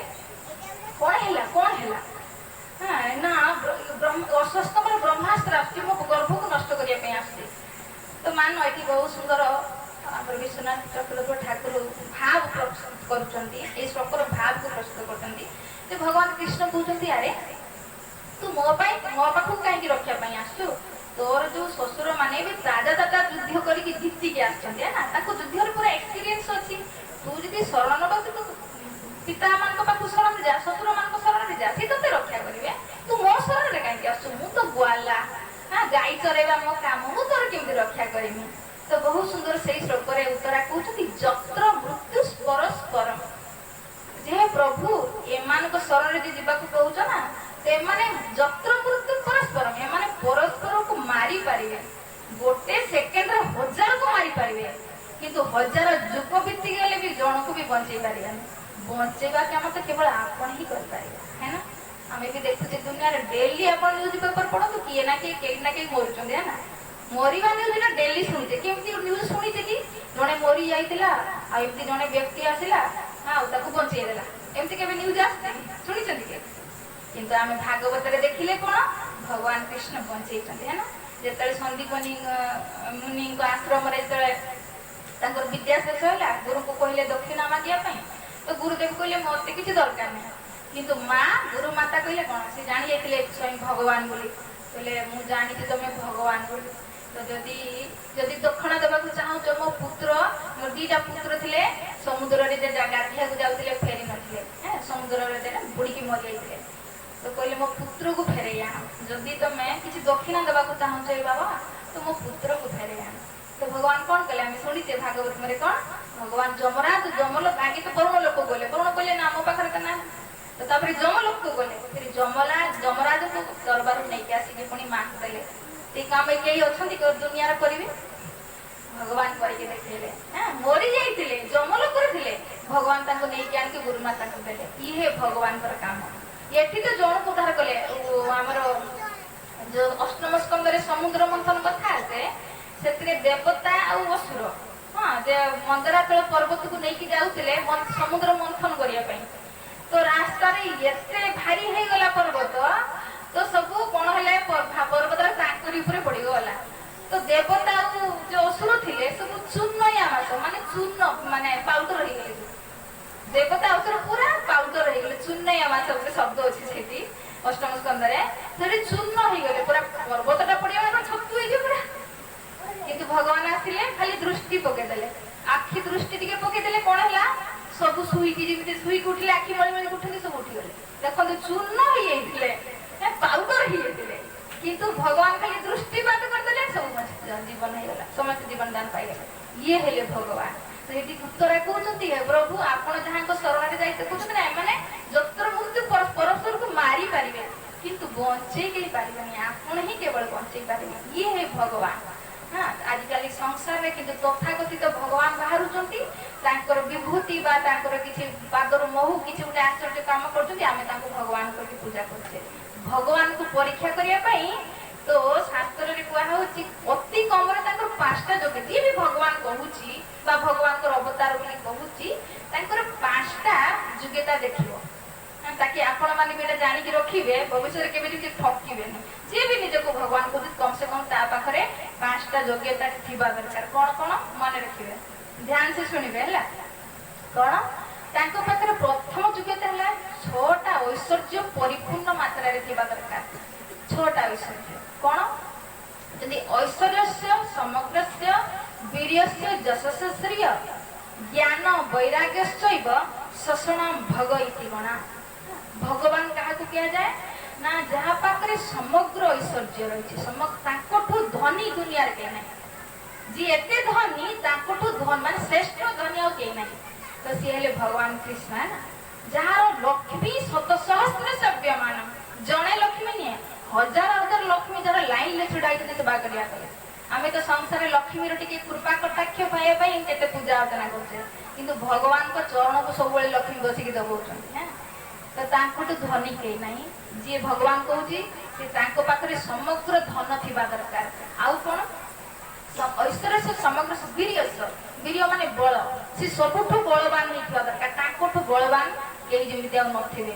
ତ ଆମେ ଦେଖୁଛେ ଭଗବାନ କଣ କରିଥିଲେ, 7 ବର୍ଷ ବୟସରେ ଗୋବର୍ଦ୍ଧନ ପର୍ବତକୁ ମାନେ 21 କିଲୋମିଟର पर्वत को कानी आंगुल को धारण कर रखते है ना तांकुठु बलवान दुनिया रे कई अछि जे भी निज को भगवान कहतु आगे पुओ बाबे तू 7 दिन पहाड़ उठेवा दरकार नहीं तू गोटे इट्टा उठेई देखा इट्टा गोटे उठेई 7 दिन छड़ाई के रखना करिवे तो भगवान को परीक्षा करिवारे ये हैला तो 6टा ऐश्वर्य माने एक तो से सबुठ बड़ धनवान हेतिबे सबुठ बड़ ज्ञानवान हां भगवान कृष्ण जेते बेले अर्जुन को 45 मिनिट रे एमती भगवती गीता रे ज्ञान देतेले हां ताको मुखरु जे वेद प्रकट दिए ये हेले ज्ञान समग्र ज्ञानवान हेतिबे आउ कोन ऐश्वर्य से समग्र से वीर्य से जशस श्रीय हां सबुठ बड़ यशस्वीवान हेतिबे भगवान कृष्ण हेले जसभाई सबुठ बड़ यशस्वीवान काहे संसार में भल काम करके यशस्वी होते है ना किंतु भगवान चोरी करके भी यशस्वी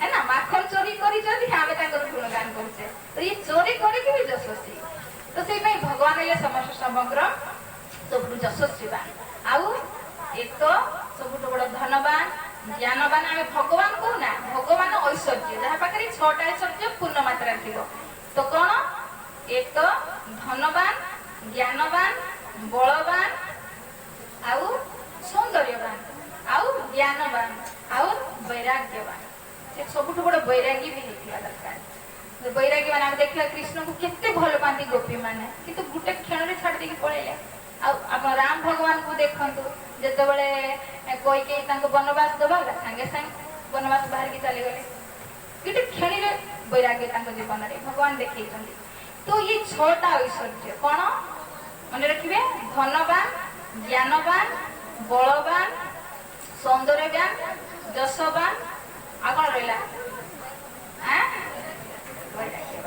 तो ये 6टा ऐश्वर्य जहाँ पाखे पूर्ण मात्रा थी सी हेले भगवान आ पूर्ण मात्रा केवल कृष्ण को पाखे देखा जाए आउ कहारी पाखे तो से हेले कृष्ण बाण ये तो गोटे क्वालिटी है 6टा ऐश्वर्य पूर्ण मात्रा अच्छी है गोटे क्वालिटी द्वितीय कौन ना द्वितीय है जे मरला लोक को बंचे पारे जे भी निज को भगवान कहते तो कुह जन मरी को बंचे देखाओ कई अच्छा भगवान निज कहते मरला लोक को बंचे पारे भगवान कृष्ण मरला लोक को बंचे आम देखुचे शास्त्र प्रमाण अच्छे हाँ तृतीय योग्यता कौन कहते सी भगवान बोली शास्त्र प्रमाण थी दरकार कौन है किसी डिस्टर्बेंस लगुच छुआ मान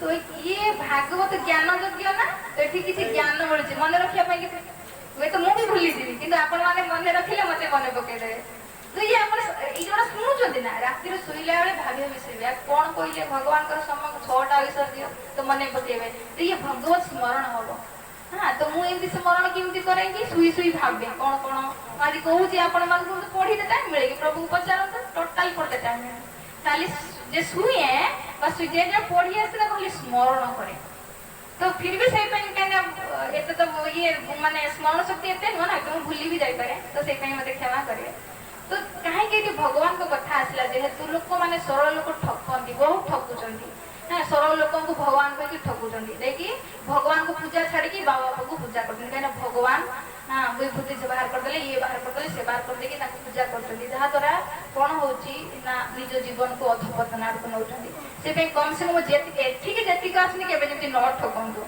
हाँ कहीं आम शास्त्र प्रमाण नवा तो ये है भगवान जी जो कहते पाखे 5टा क्वालिटी थी दरकार प्रथम सी 6टा ऐश्वर्य परिपूर्ण थे द्वितीय सी मल्ला लोक को बंचे पारे तृतीय शास्त्र प्रमाण थी से भगवान बोली जमी 24 अवतार भर कह ना आग को कलकी हम कलकी अवतार है ना हम आग को लिखाई ये भागवत 5000 वर्ष पूर्व लिखाई व्यासमुनि लिखी बुद्ध है नथिले बुद्ध विषय लिखाई भविष्य आग को बुद्ध हे लिखाई आग को कलकी हे लिखाई चैतन्य महाप्रभु आसवे लिखाई किंतु जी भी निजे बाबा बापू भगवान कहते तुम भागवत कहीं तुम ना कहीं आगे देखिए दरकार तो शास्त्र ना जीवा दरकार यदि ना तो सी भगवान नुहे ना किमती बाबा को भगवान कहते ना कहीं भागवत ना कहीं तो ना तो सी भगवान नुहंती तो एक तो 6टा ऐश्वर्य परिपूर्ण थे द्वितीय है से मल्ला लोक को बंचे पारे तृतीय शास्त्र प्रमाण थी ना थी चतुर्थ से निज को अनंत भाव विस्तार कर अनंत भाव ବିସ୍ତାର କରିପାରୁଥିବେ। ଆମେ କୃଷ୍ଣଙ୍କ ଲୀଳାରେ ଦେଖିଛେ ଯେତେବେଳେ ବ୍ରହ୍ମା ଗାଈ ବାଛୁରୀ ଚୁରି କରି ନେଇ ଗଲେ ମାନେ ପରୀକ୍ଷା କରିବା ପାଇଁ, ତ ଭଗବାନ କଣ କଲେ ନିଜ ଦେହରୁ ସେଇଭଳି ଅନନ୍ତ ବିସ୍ତାର କରିଦେଲେ। ଯେତିକ ଗାଈ ବଛଡ଼ା ଆଉ ତାଙ୍କର ସଖା ସମସ୍ତଙ୍କୁ ବାହାର କରିଦେଲେ। ତ ଇଏ ହେଲେ ଭଗବାନ, ନିଜକୁ ଅନନ୍ତ ରୂପରେ ବିସ୍ତାର କରିପାରନ୍ତି ଭଗବାନ। ଆଉ ଆଉ କଣ କରନ୍ତି, ପ୍ରତ୍ୟେକ ଜାଗାରେ ଆପଣ ଯେଇଠି ଥିବେ ସେଇଠିକୁ ଉତ୍ପନ୍ନ ହେଇପାରୁଥିବେ। ସେ ଅତିରୁ ସୂକ୍ଷ୍ମ ହେଇପାରୁଥିବେ ଆଉ ବୃହତରୁ ବୃହତ ହେଇପାରୁଥିବେ। ଆମେ ଦେଖିଛେ ନା ଭଗବାନ ବାମନ ରୂପରେ ଯାଇଥିଲେ ଛୋଟିଆ ଛୁଆଟେ ରୂପରେ, ପୁରା ପାଦ ଏତେ ବଢେଇଲେ ପୁରା ବ୍ରହ୍ମାଣ୍ଡକୁ ମାପି ନେଲେ। ଇଏ ହେଲେ ଭଗବାନ। ତ ମାନେ ସୂକ୍ଷ୍ମରୁ ସୂକ୍ଷ୍ମ। ଏବେ ଯେତେବେଳେ ଉତ୍ତରା ଆସିଛନ୍ତି ରକ୍ଷା ମାଗିବା ପାଇଁ, ତ ଭଗବାନ କଣ କଲେ, ଆଙ୍ଗୁଠି ରୂପ ହେଇଗଲେ। ଏତିକି ବଡ ଆଙ୍ଗୁଠି ରୂପ ହେଇକି ଉତ୍ତରା ଗର୍ଭକୁ ଚାଲିଗଲେ, ଗଦା ଆଉ ଚକ୍ର ନେଇକି ଦେଖି ବ୍ରହ୍ମାସ୍ତ୍ରରୁ ଉତ୍ତରାର ଗର୍ଭକୁ ରକ୍ଷା କରିଦେଲେ।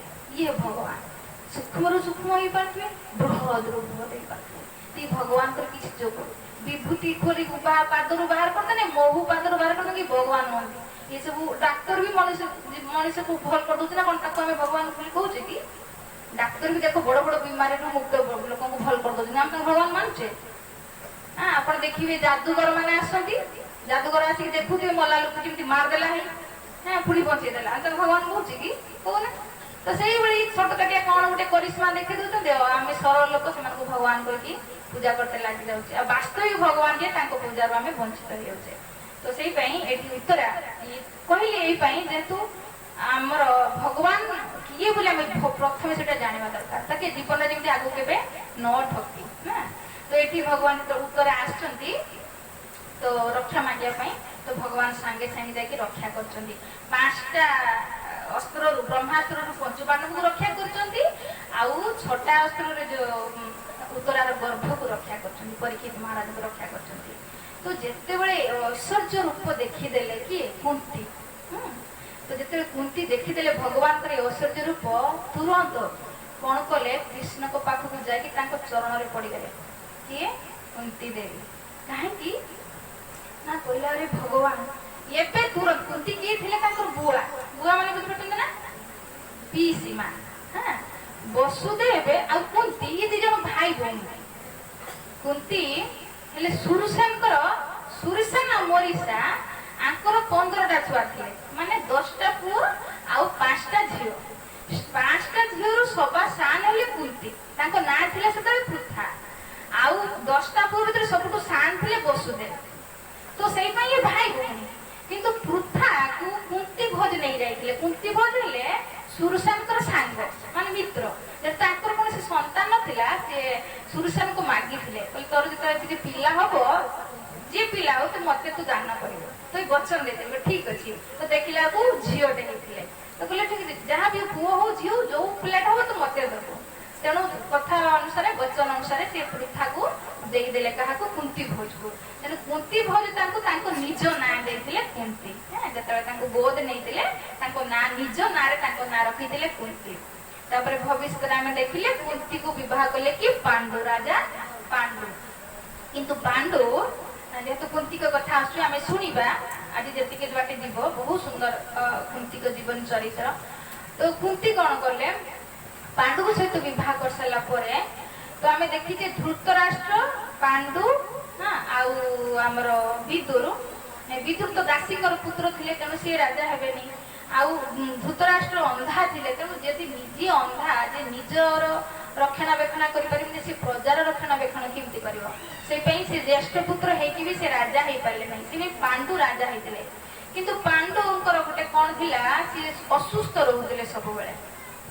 କିନ୍ତୁ ସେ ଏତେ ଧର୍ମପରାୟଣ ରାଜା ଥିଲେ, ଯେତେବେଳେ ସେ ରାଜ୍ୟ ଶାସନ କରୁଛନ୍ତି, କୁହନ୍ତି ତାଙ୍କ ରାଜ୍ୟ ସମୟରେ କୌଣସି ତାଙ୍କ ସୈନିକଙ୍କୁ କେବେ ଯୁଦ୍ଧ କରିବାକୁ ପଡୁନଥିଲା। ଏତେ ଧର୍ମପରାୟଣ ରାଜା ଥିଲେ। କିନ୍ତୁ ଯେହେତୁ ସବୁବେଳେ ଅସୁସ୍ଥ ରହୁଥିଲେ, ତ ସେଇପାଇଁ ଥରେ ସେ କଣ କଲେ, ବିଚାର କଲେ ମୁଁ ଟିକେ ସୁନ୍ଦର ମାନେ ପରିବେଶକୁ ଯିବାକୁ ଚାହୁଁଛି, ଅରଣ୍ୟକୁ, ଶାନ୍ତ ବାତାବରଣ, ଅରଣ୍ୟର ଶୁଦ୍ଧ ହାବା ଖାଇଲେ ହୁଏତ ମୁଁ ଟିକେ ସୁସ୍ଥ ହେଇଯିବି। ତ ସେଇପାଇଁ ଧୃତରାଷ୍ଟ୍ରକୁ କଣ କଲେ, ରାଜଗାଦିରେ ବସେଇ ଦେଇକି ତ ସିଏ ପଳେଇଲେ କୋଉଠି, ତାଙ୍କର 2ଟା ସ୍ତ୍ରୀ ଥିଲେ, ମାଦ୍ରୀ ଆଉ କିଏ, କୁନ୍ତୀ। ତ 2ଟା ସ୍ତ୍ରୀଙ୍କୁ ଧରିକି ସେ କୋଉଠିକି ଗଲେ, ଅରଣ୍ୟରେ। କିଛି ଦିନ ଅରଣ୍ୟରେ କାଟିକି ଆସିବେ, ଶୁଦ୍ଧ ହାବା ଖାଇକି ଯଦି ହୁଏ ମୋ ଶରୀର ଟିକେ ସୁସ୍ଥ ହେଇଯିବ। ତ तो से धृतराष्ट्र को राजगादी बसि कि से गले तेबे किछि दिन काटुचंती हरे कृष्णा कृष्णा कृष्णा हरे हरे हरे हरे राम राम राम हरे हरे हरे कृष्णा कृष्णा कृष्णा हरे हरे हरे राम हरे हरे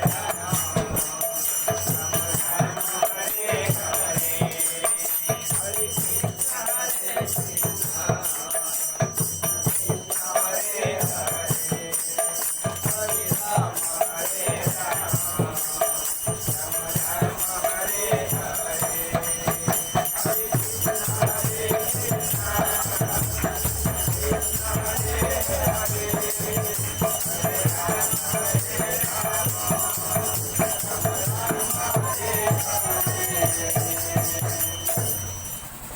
कोठी थिला कथा हमरा पांडुरंगा गंगा जाइते थैंक यू तो अरण्य जाइछंती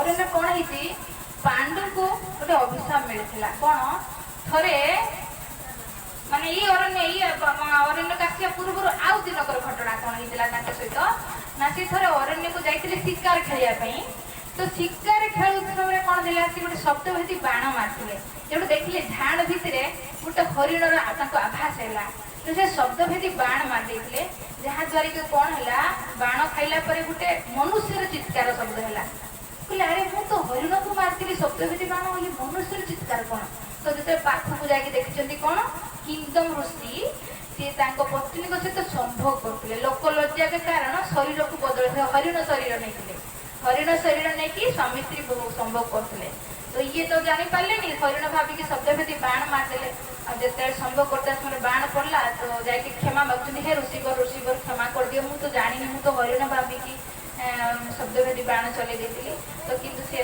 क्रोध करके कहले देखो तू आमे पति पत्नी संभव करला बेले तू हमको मारी तू जते तो पत्नी को संभव करिबो स्पर्श करिबो सेतबे तोर भी मृत्यु होइबो तो सेही पई राजा पांडु से केबे कुंती को आ तांकर माद्री को विवाह करछथि सत किंतु केबे तांको स्पर्श करि पाना देई भय रे यदि स्पर्श करिबी ताले मोर मृत्यु होइबो तेणु तांकर संतान केमती हबो ते एबे असुस्थ भी रहंती एबे जंगल को आछथि अरण्य रे रहिछथि तो कुंती के सहित बसी के एकठा कथा वार्ता होछथि देखुछथि कुंती कोन करिबा हां जदि मु तुम दी जन को तो विवाह कले किंतु स्पर्श कले तो मोर मृत्यु हबो तेणु मु सुनिछि तते गोटे वरदान मिलिछि हां दुर्वासा मुनि कठू जे तू जो देवता को आह्वान करिवो ताको पाखरु पुत्र प्राप्त करि पारिबो तेणु गोटे काम कर एते सुंदर शुद्ध जगह एठी अरण्य रे सप्तगुण स्थान रे जदि पिला प्राप्त करिबा तो पिला माने सप्तगुणी हेबे तेणु तू एठी देवता मान को आह्वान कर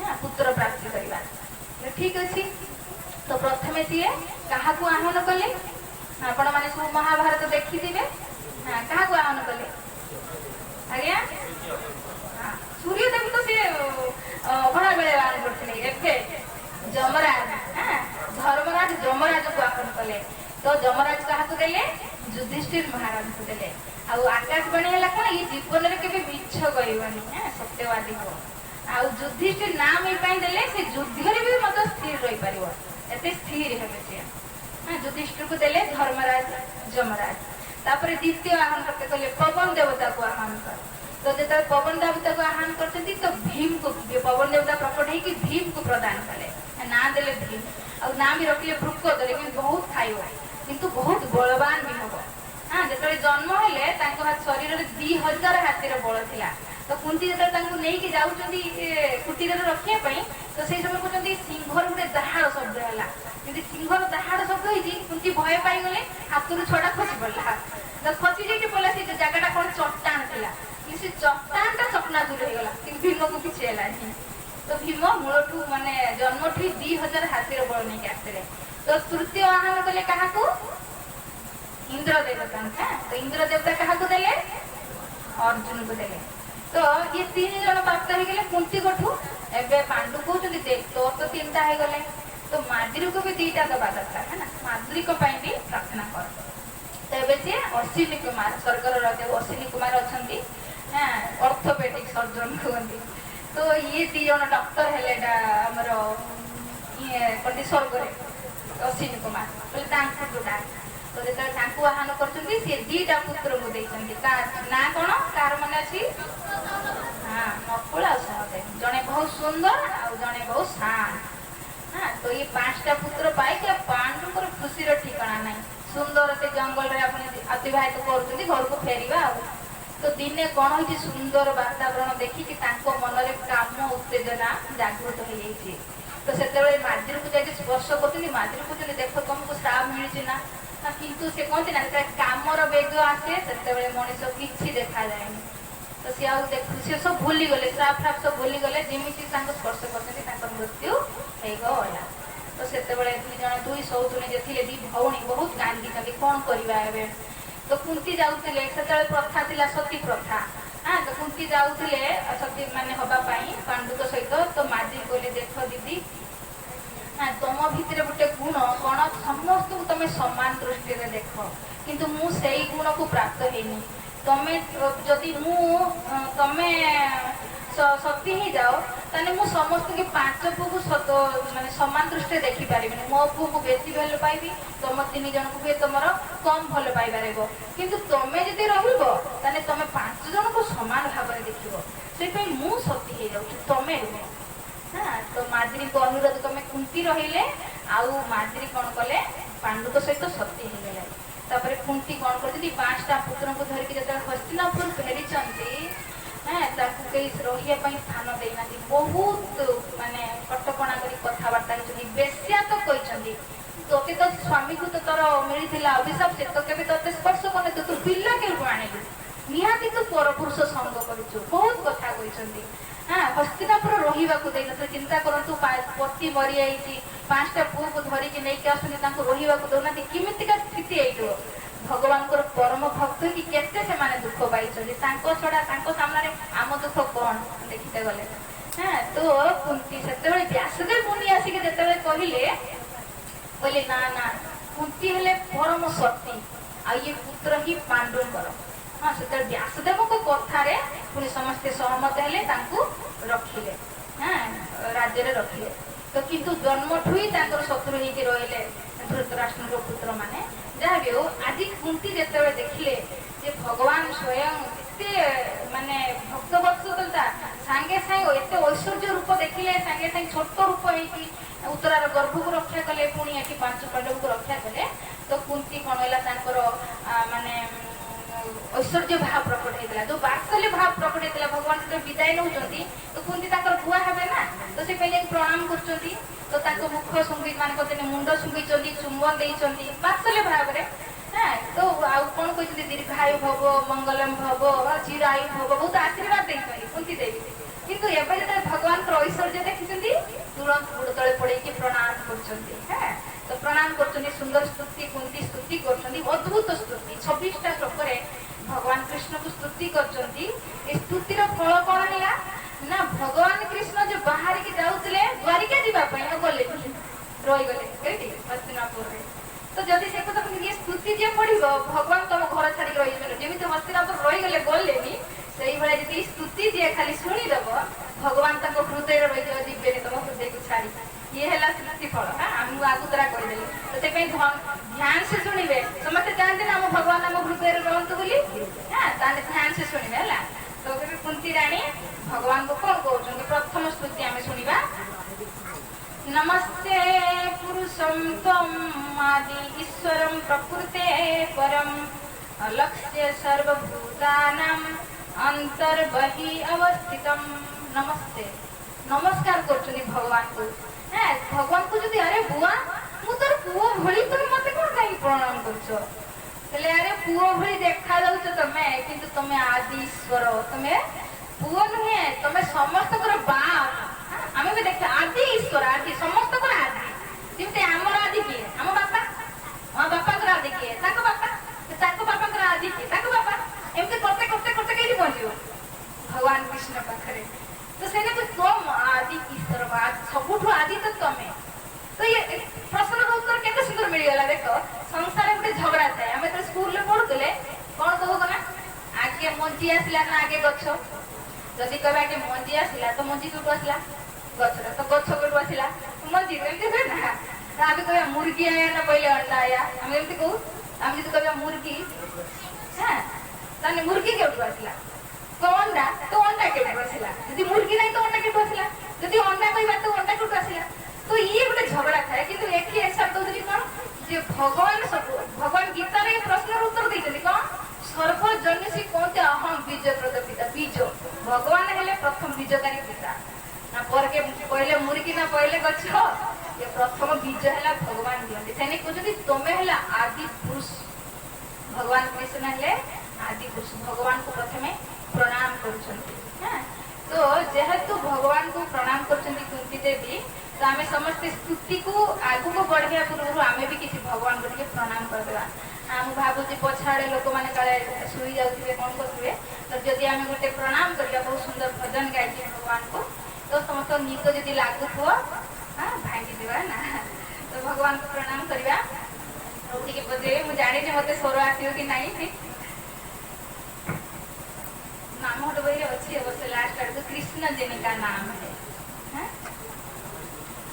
प्रणाम करवा कुंती रानी भगवान को प्रणाम करछंदी है तो आमे भी भगवान को प्रणाम करवा आशीर्वाद मांगिबा तापरे स्तुति रो आमे प्रवेश करवा बहुत सुंदर स्तुति रो मर्म रहिछि तो आमे समस्त बुझिया को चेष्टा करवा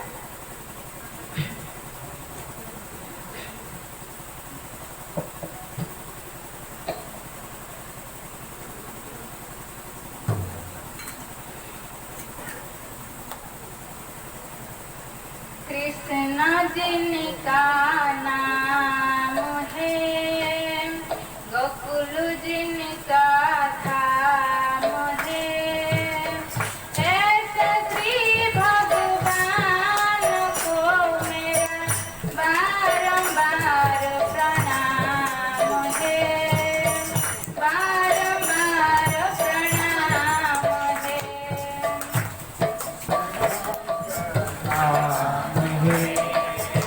गोकुल जिनका धाम है ऐसे श्री भगवान को बारंबार प्रणाम है जसोदा जिनकी मैया है नंद जी बापैया है जसोदा मैया है नंद जी बापैया है ऐसे श्री भगवान को मेरा बारंबार प्रणाम है बारंबार प्रणाम है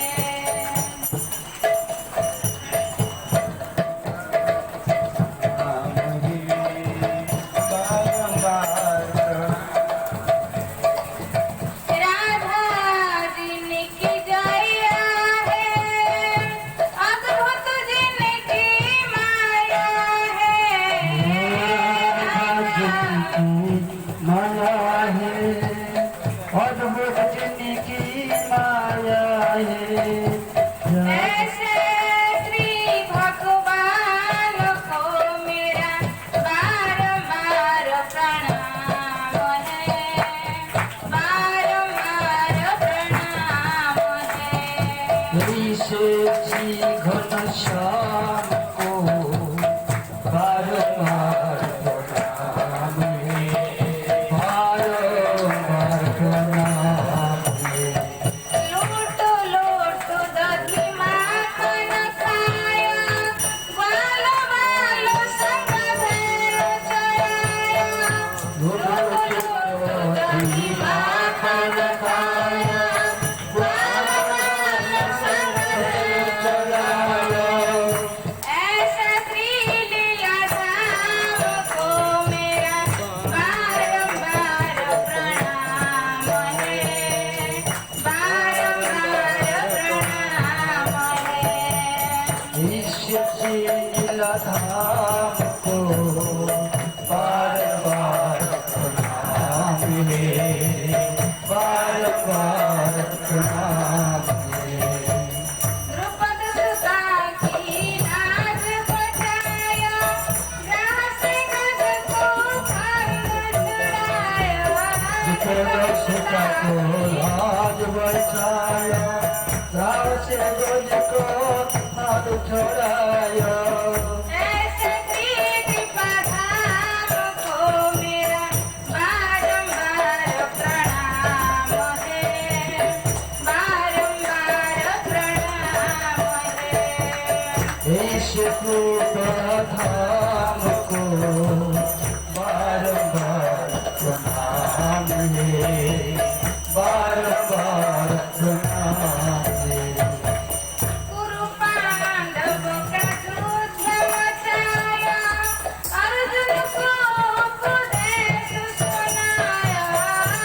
पांडव का युद्ध मचाया, अर्जुन को उपदेश सुनाया। ऐसे दीननाथ को मेरा बारंबार प्रणाम है, बारंबार प्रणाम है।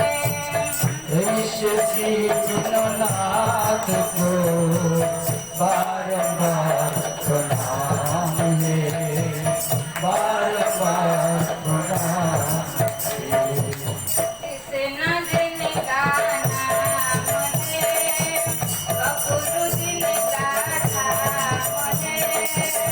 ऐसा श्री भगवान को मेरा बारंबार प्रणाम है, बारंबार प्रणाम है।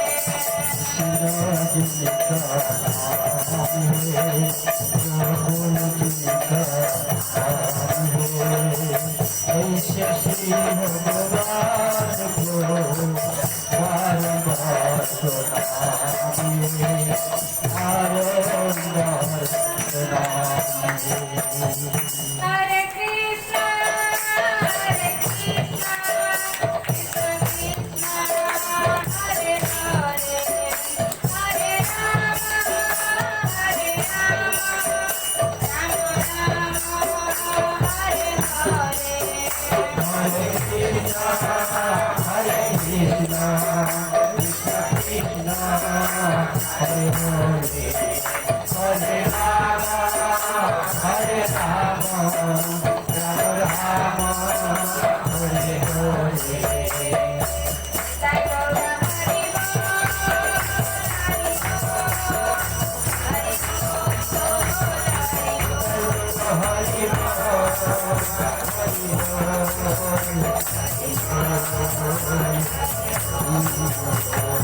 कृष्णचंद्र भगवान की। बहुत सुंदर कुंती देवी भगवान को नमस्कार कर ऐश्वर्य भाव प्रकट होती। प्रथम बात्सल्य भाव थिला किंतु जमी भगवान ऐश्वर्य देखिले तो भगवत्ता प्रकट हो गला। आम देखा भगवान दी प्रकार भक्त अच्छे, ब्रजवासी भी भक्त है ना। ब्रजवासी जो वृंदावन रे गोकुल रोचुंदी सेमाने भी कृष्णकर भक्त, आ जो मैंने द्वारिका रोचुंदी आ जो मैंने मथुरा रोचुंदी सेमाने भी कृष्णकर भक्त।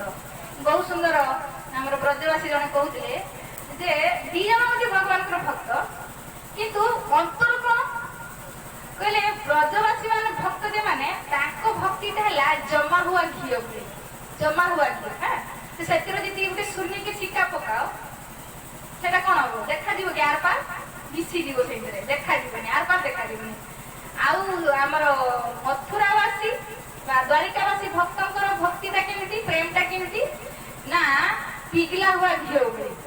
पिघला हुआ घी जी सुना का सिक्का जी पकेब आर पार देखा है ना।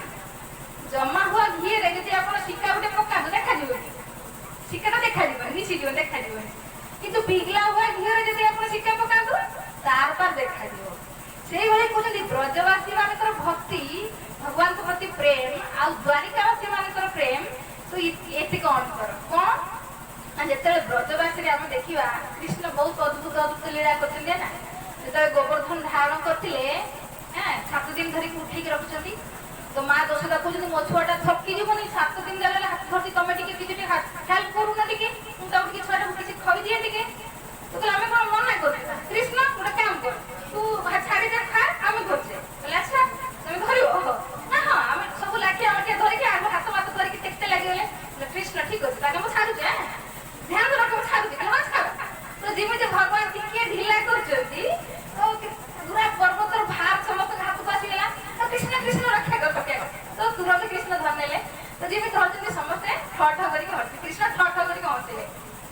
ବ୍ରଜବାସ ଥିଲେ କହିଲେ କୃଷ୍ଣ ତୁ ହସ ନା ଭାବନା ତୁ ତୋର ବଳରେ ତୁ ଧରଛୁ ଏଇଟା ତ କାହାର ବଳରେ ଧରଛୁ ଏଟା ତ କହୁଛନ୍ତି ବହୁତ ସୁନ୍ଦର कुछ माखन को बल बदलो कुछ माखन को बल बदलो कुछ गोपन करी सहाय राधा रानी की कृपा से तूने गिरिवर लिए उठायो देख तोर बल में तू भावना अहंकार करना जे तू उठे कौन किए उठी ना आम घर जो चोरी करके माखन खाई से माखन बल में तू उठे आउ कहते कौन आम जब कुछ गोपन कर सहाय माने आम भी तो सब ठेगा बाड़ी सब धरते ना आउ गोटे कहते कौन खाली सेमती नहीं तू राधा बिना तो पूरा अधा राधा रानी को कृपा तू उठे तू हस ना देख भगवान पर्वत को उठे फिर भी भगवता देखा भगवता देखा किंतु ये आम देखा सागे सागे ये द्वारिका प्रेम केमतीका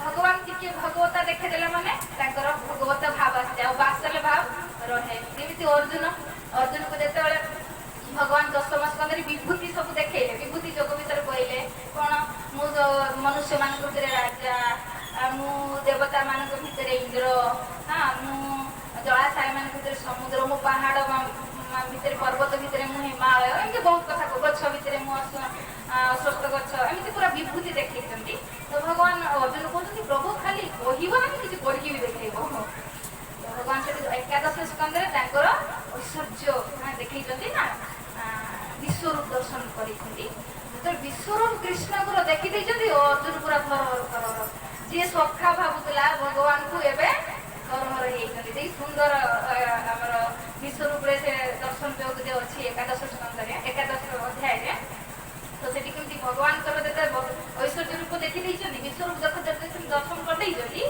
तो कौन कर तुरंत आसी माने पड़ी केमती प्रार्थना कर बहुत सुंदर ये कहते कौन सखेति मत्वा प्रसभं जदुक्तं हे कृष्ण हे यादव हे सखेति अजानता महिमानं तमेदं मया प्रमादात् प्रणयेन वापि तो जो भगवान विश्वरूप देखी तो से सागे सागे प्रणाम भगवान को स्तुति कर प्रभु मुझे अजानता मान अजानत आपणकर भगवत देखी जानी नी अजानत कौन कर हे कृष्ण हे यादव हे सखी करके तुमको डाकी तुम उपहास कर हाँ तेणु मया प्रमाद मोर पागला जो मत क्षमा कर दियो हाँ कहते हे भगवान मत क्षमा कर दियो तो भाव कौन थिला जे ब्रजवासी भगवान विश्वरूप देखी क्या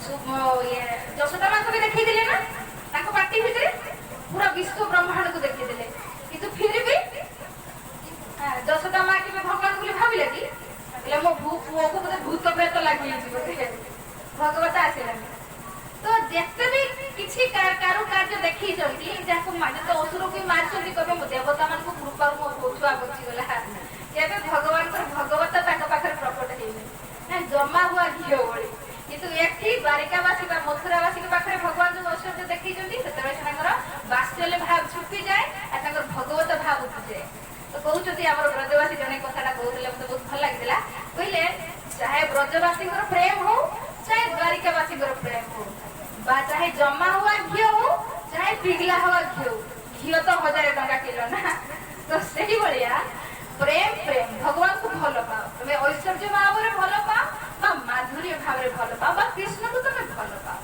तेरे कुंती बात्सल्य भाव में भल पाऊे किंतु जमी भगवान ऐश्वर्य देखी तो ऐश्वर्य भाव वृद्ध हो से भगवान को स्तुति कर नमस्ते पुरुषम कौन को स्तुति कहते नमस्ते पुरुषम त्वम आदि ईश्वरम प्रकृते परम अलक्ष्यम सर्वभूतानां अंतर्बहिर् अवस्थित देखो भगवान भगवत्तार परिचय दौरान हाँ तो कौन एक स्तुति को ध्यान से शुणा भितर बहुत मर्म छुपिकी अच्छी भगवान को कौन कहते तुम आदि ईश्वर तुम्हें आदि ईश्वर ईश्वर माने कौन जी कंट्रोल करती है ना तो ये ईश्वर माने भी समस्त को कंट्रोल करछंती ये सूर्योदय सकाळ उठी जो उदय होइछन ना एमपी उदय होना ये भगवान को ऑर्डर में सब काम करछंती भागवत में कपिल देव कहते एटा जे भगवान ना मत भयाति बाति बातयम सूर्य तपति मत भया दह्यति अग्नि वर्षति इंद्र वृत्ति चरति मत भया। भगवान कपिल देव कौन कहते जे मो भय ये सूर्य ताप दउछि अग्नि ताप दउछि वायु बहुछि मृत्यु भी चरण करछि मो भय समस्त काम करछन्ति। तो भगवान हेले कंट्रोलर हाँ ये सब देवी देवता को कंट्रोल कर तुम आदि ईश्वर आदि कंट्रोलर हेले तमें हाँ आ कौन कहते प्रकृति परम तमें प्रकृति को आसुच किंतु प्रकृतिर नियम तुमको बाधित करे आम सब प्रकृतिर अच्छे नियम बाधित करूँ ना ये गरम आसला आमको गरम लगुच शीत आसो शीत लगे आम जन्म होचे पुणी धीरे धीरे बढ़ुचे जवान होचे फिर बुढ़ा होचे मरी जाऊे किंतु ये प्रकृतिर नियम भगवान को लगे प्रकृति भगवान को अंडराए से भगवती गीता भगवान कहते ना जे मया भक्षण प्रकृति सुयते सचराचर मो अध्यक्षता ये प्रकृति चराचर जगत को पालन कर मो अध्यक्षता तेणु प्रकृति परे भगवान भगवान को अध्यक्षता प्रकृति काम करमिति आम गोटे दृष्टांत दबा भगवान अंडर केमती प्रकृति काम करे आपन समस्त महाभारत देखी जानी भगवान को इशारे केमती प्रकृति काम करे जेते जयद्रथ कौन करतिला अभिमन्यु चक्रव्यूह करके मार देथिले ना अभिमन्यु को तो तार कारण थिला जयद्रथ जेते अर्जुन जानि परिले जयद्रथ जोगु मो पुओ मरिजी तो सेते से गोटे प्रतिज्ञा नै नेले कि आज संध्या सुधा काली युद्ध रे संध्या सुधा जे जयद्रथ को न मारिची ताने मु अग्नि समाधि नै तो ता जिमिति एक घटनाटा सुनिला कि जयद्रथ से पाताल रे जाके छुटी गला कहला काली सिना मु युद्ध को आसिले से मते मारिबो युद्ध को मु आसीबी नहीं पाताल तो खुजी परियोनी पाताल रे छुटी गला एबे युद्ध आरंभ होईची आ अर्जुन कहा को देखुनी जयद्रथ खुजुची खुजिते खुजिते खुजिते पूरा मैदान छानी गला जयद्रथ को पाइला तो संध्या आइ गला युद्ध शेष तो एबे जे पाताल छुपी थिला कि जयद्रथ कहला एबे तो संध्या आइ गला एबे तो युद्ध होबनी एबे मु जाए अर्जुन तो प्रतिज्ञा नहीं थी अग्नि समाधि नहीं दबो तो शत्रुर मृत्यु देखिया गोटे आनंददायक ना तो जाए मुक्ति देखिमी अग्नि समाधि केमती का नब तो जिमिति से बाहर को आसी आइछंती तो भगवान सांगे सांगे इशारा करदेले सूर्य को तो सूर्य जे अस्त हो जाइतिले प्रकट हो गले दिन के 2:30 बजे माने 2:30 बेला जिमिति दिन सही बळिया दिन हो गला समस्त आश्चर्य हो गले अरे संध्या हेला सूर्य डूबी जाइतिले आठ लागल तो ये हेले भगवान भगवान तो इशारा रे सब कुछ चलछि जे भगवान देखि जन एटी तिंती रानी मानु जंदी हे प्रभु आपन प्रकृति से परे हो प्रकृतिर नियम आपन को बाधित करे आमको प्रकृतिर नियम लागे भगवान को लागे तो ये हेले सब जानिबा दरकार भगवान को विषय तो आगु कोन कहउंती जे जति भगवान कहउंती जति मु माने प्रकृति रे परे मु भगवान ताते समस्त मते देखि पारंते तो बहुत सुंदर कहउंती प्रभु आपन सब जगह अछंती अंतर बहिर अलक्ष्यम सर्वभूताना अंतर बहिर अवस्थित आपण एक प्रकृति रे परे किंतु आपण प्रकृति रे सब जगह अछंती सब जीव को हृदय रे अछंती पुनी सब जीव को बाहर अंतर बहिर अवस्थित आपण निज धाम रे भी रहंती आ ये जगत रे चराचर जगत रे भी आपण रहंती भितरे भी रहंती बाहर भी रहंती आपण सर्वत्र विद्यमान तो भगवान कहते जदि मु सर्वत्र विद्यमान तो लोक मते देखि पारते है ना जदि मु सर्वत्र भीतर भी अछि बाहर समस्त लिखि पारते मते कहीं देखि पारु नांती हां प्रश्न आजिबो ना एले जे प्राणी कुंती कहउछथि आपण भीतर कहउछथि बाहर भीतर तो लोक कहीं देखि पारुने आमे भी कहीं भगवान को देखि पारुने तो लोक माने सब हमको पचारते तमे दिन सारा हरे कृष्ण होउछ केबे कृष्ण को देखुछ ना देखिछ ना केबे तो ये गोटे प्रश्न पचार दिले हम प्रभु को सुंदर हम तांको प्रवचन रे सुनिथिले એટલે मु ट्रेन लो एमती जाए तांकर बिजनेस थिला तो डेली से ट्रेन ले जाने तो जने लोक ताको देखि कि फॉलो करथिले बोले मु तुमको देखु जी डेली समय से माला रे धरि कि कोन हरे कृष्ण करूछ तमे कोन कृष्ण को केबे देखि से कहले ना तो कृष्ण को केबे देखिनी तो ताको जहा को देखिनो तमे ताको विश्वास करछ तो कहले प्रभुपाद मते गोटे जेमि बुद्धि दे देला बेले से बुद्धि दे देले मु ताहारी प्रश्न रो उत्तर ताकू ही देली है कहली ताहारी प्रश्न को ताहारी ऊपर पकेली कोन कहले देखो ट्रेन टा जे चालू चाकू की चलौची आपको की चलौची ना ट्रेन टा आपे चलते तो कहले ना ट्रेन टा जने चलौची ना कहले काई मते तो देखा जाउ मते तो ट्रेन देखा जाउनी तो मु केमती मानी मत सीना देखा ना मानते ट्रेन टाक किए चलो ट्रेन मत तो देखा मुझे मानिबी बोला अरे मानिबनी के ट्रेन जन चलाऊ ना ओह्ला स्टेशन आसब तू ओह्ल पड़ू 3टा डबा क्रॉस करके जीवु देखियो फास्ट इंजिन ड्राइवर बसियो तो कहले देखो तुम जो थर्ड क्लास ड्राइवर को देखिया मत स्टेशन ओह्लैया को पड़ो 3टा डबा क्रॉस करते पड़ो तापर इंजिन डबार देखते पड़ो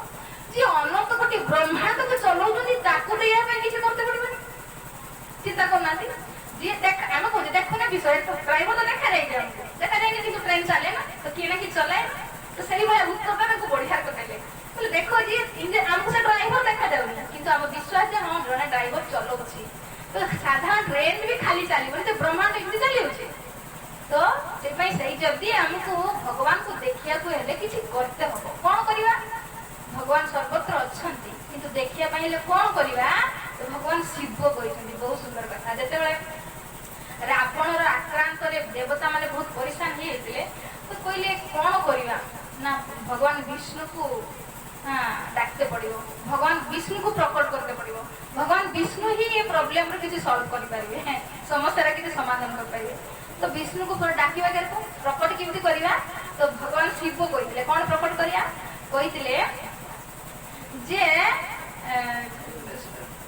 प्रेम से प्रकट हुई जाना प्रभु सर्वत्र समान जे भगवान सर्वत्र समान मान समान रूप से सर्व जगह अच्छे किंतु प्रेम से प्रकट हुई में जाना जे भगवान को प्रकट करने कौन करिया पड़ो भगवान को प्रेम करिया पड़ो भगवान सब जगह अच्छा किंतु भगवान को यदि प्रकट करने कौन करिया पड़ो भगवान को भल पाइबा पड़ो से बहुत सुंदर शास्त्र श्लोक अच्छी कौन जे प्रेमांजन छुड़ित भक्ति विलोचन सत सदैव हृदय विलोकयती जे संत महात्मा माने सर्वदा भगवान को देखी पारती कहीं ना प्रेमांजन छुड़ित भक्ति विलोचन प्रेम रूपक अंजन से आखिर लगे था से सबुआड़े भगवान को देखी पारती तो पर्यंत आम भगवान को प्रेम करें तो भगवान कहीं दर्शन देवे तो भगवान को दर्शन करने आमको भल पाइबा पड़ो तो भगवान समस्त अच्छा बहुत सुंदर ब्रह्मा आमको दृष्टांत दौरान जमी गाई भितर क्षीर अच्छी कि ना कि आमको देखा कि देखा तो से क्षीर को प्राप्त करने कौन करा पड़े किसी पड़ो ना कौन कर गाई को खाइते देवा पुणी बाछुरी को पाखक नहीं बाछुरी पुणी जो मुहर स्तन मुह लगे गाई बात्सल्य भाव में कौन कर थन दूध को छाड़द फिर आम बाछुरी गोटे आड़े बांधदेवा फिर गोटे लोटा नहीं जी फिर क्षीर बाहर करा तो ये है प्रोसेस ना गाईर क्षीर अच्छी किंतु से क्षीर को प्राप्त करने किसी आमको पड़ो से कहते निआ काठरे निआ अच्छी देखा जाए देखा जाए कि काठरे निआ देखा जाए तो से निआ को प्रकट करने किसी करते पड़ो काठ को काठ घषिले निआ खाए तो किसी करते पड़ो से काठरे निआ अच्छी देखा जाऊनी किंतु से काठर निआ देखा कहले किसी करते पड़ो गाई भितर क्षीर अच्छी प्राप्त करने किसी करते पड़ो से क्षीर भितर घी अच्छी कि नहीं है ना तो से घी को प्राप्त करने किसी करते पड़ो है ना तो कहते भूमि अन्न अच्छी देखा जाऊनी किंतु से भूमि अन्न प्राप्त करने किसी करते पड़ो तो से प्रोसेस यही भगवान सर्वत्र अच्छा किंतु भगवान को प्रकट करने किसी करते पड़ो कौन करवा प्रेम भगवान को जो भक्तिर सकारे आराधना करवा तो भगवान हमको भी दर्शन देवे किंतु भल पाइबा पड़ो किंतु आम सेटा ही करें संसार आम समस्त को भल पाऊे है ना माँ देखो ता पुओ को केते भल पाए जो ट्रेन लगे जावाक थी राति 4टारे माँ 2टा उठी पड़ो है ना छुआ को टिफिन दब निद लगे कहीं प्रेम अच्छी हाँ स्वामी जदि ऑफिस जीवे जदि बड़ी भोर थाए किसी ऑफिस ड्यूटी थाए तो स्त्री कौन कर बड़ी भोर उठी स्वामी कहे प्रेम अच्छी तो जो प्रेम अच्छी से सेवा अच्छी तो आम भगवान को प्रेम करने के आम भगवान पर उठी पारे ब्रह्म तो क्या प्रेम ना जो भल पाइबा निश्चय ब्रह्म मुहूर्त उठा तो कहीं आम भगवान भगवता भर भगवान आम कौन कौन कर ऐसा आम पाखे ना ये सुंदर शरीर भगवान देते बंची रहा खाद्य जल ऑक्सीजन प्रकाश सब भगवान दौरान किंतु दवाई आम पाखे समय ना दवाई आम पाखे प्रेम भी ना तो भगवान केमी ହେବେ। କିନ୍ତୁ ଭକ୍ତି ଯେତେବେଳେ ଭଲ ପାଇବା ତ ଭଗବାନ ଆମକୁ ନିଶ୍ଚୟ ଦର୍ଶନ ଦେବେ। କୁନ୍ତି ରାଣୀକୁ ଯେମିତି ଦର୍ଶନ ଦେବେ ଆମକୁ ତାଙ୍କୁ ଭଲ ପାଇବାକୁ ପଡ଼ିବ।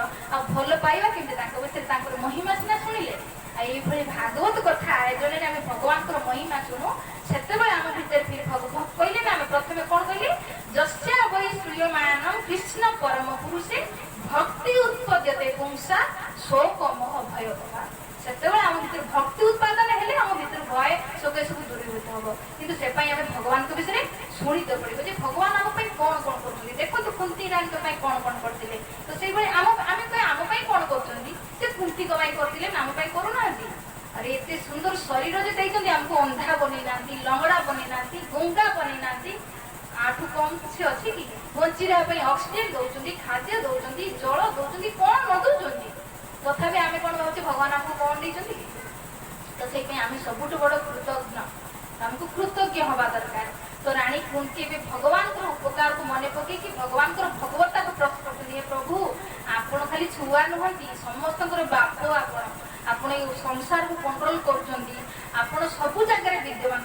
ତ ଭଗବାନଙ୍କୁ ଯଦି ମୁଁ ସବୁ ଜାଗାରେ ବିଦ୍ୟମାନ ମୁଁ କାହିଁକି ଦେଖା ଦଉନି ତ ତା ପର ଶ୍ଲୋକରେ କହୁଛନ୍ତି କଣ ଯେ ମାୟା ଜବନିକା ଛନ୍ନମ ଅଜ୍ଞ ବୟମ ନ ଲକ୍ଷ୍ୟ ସେ ମୂଢ ଦଶା ନଟ ନାଟ୍ୟ ଧର ଯଥା।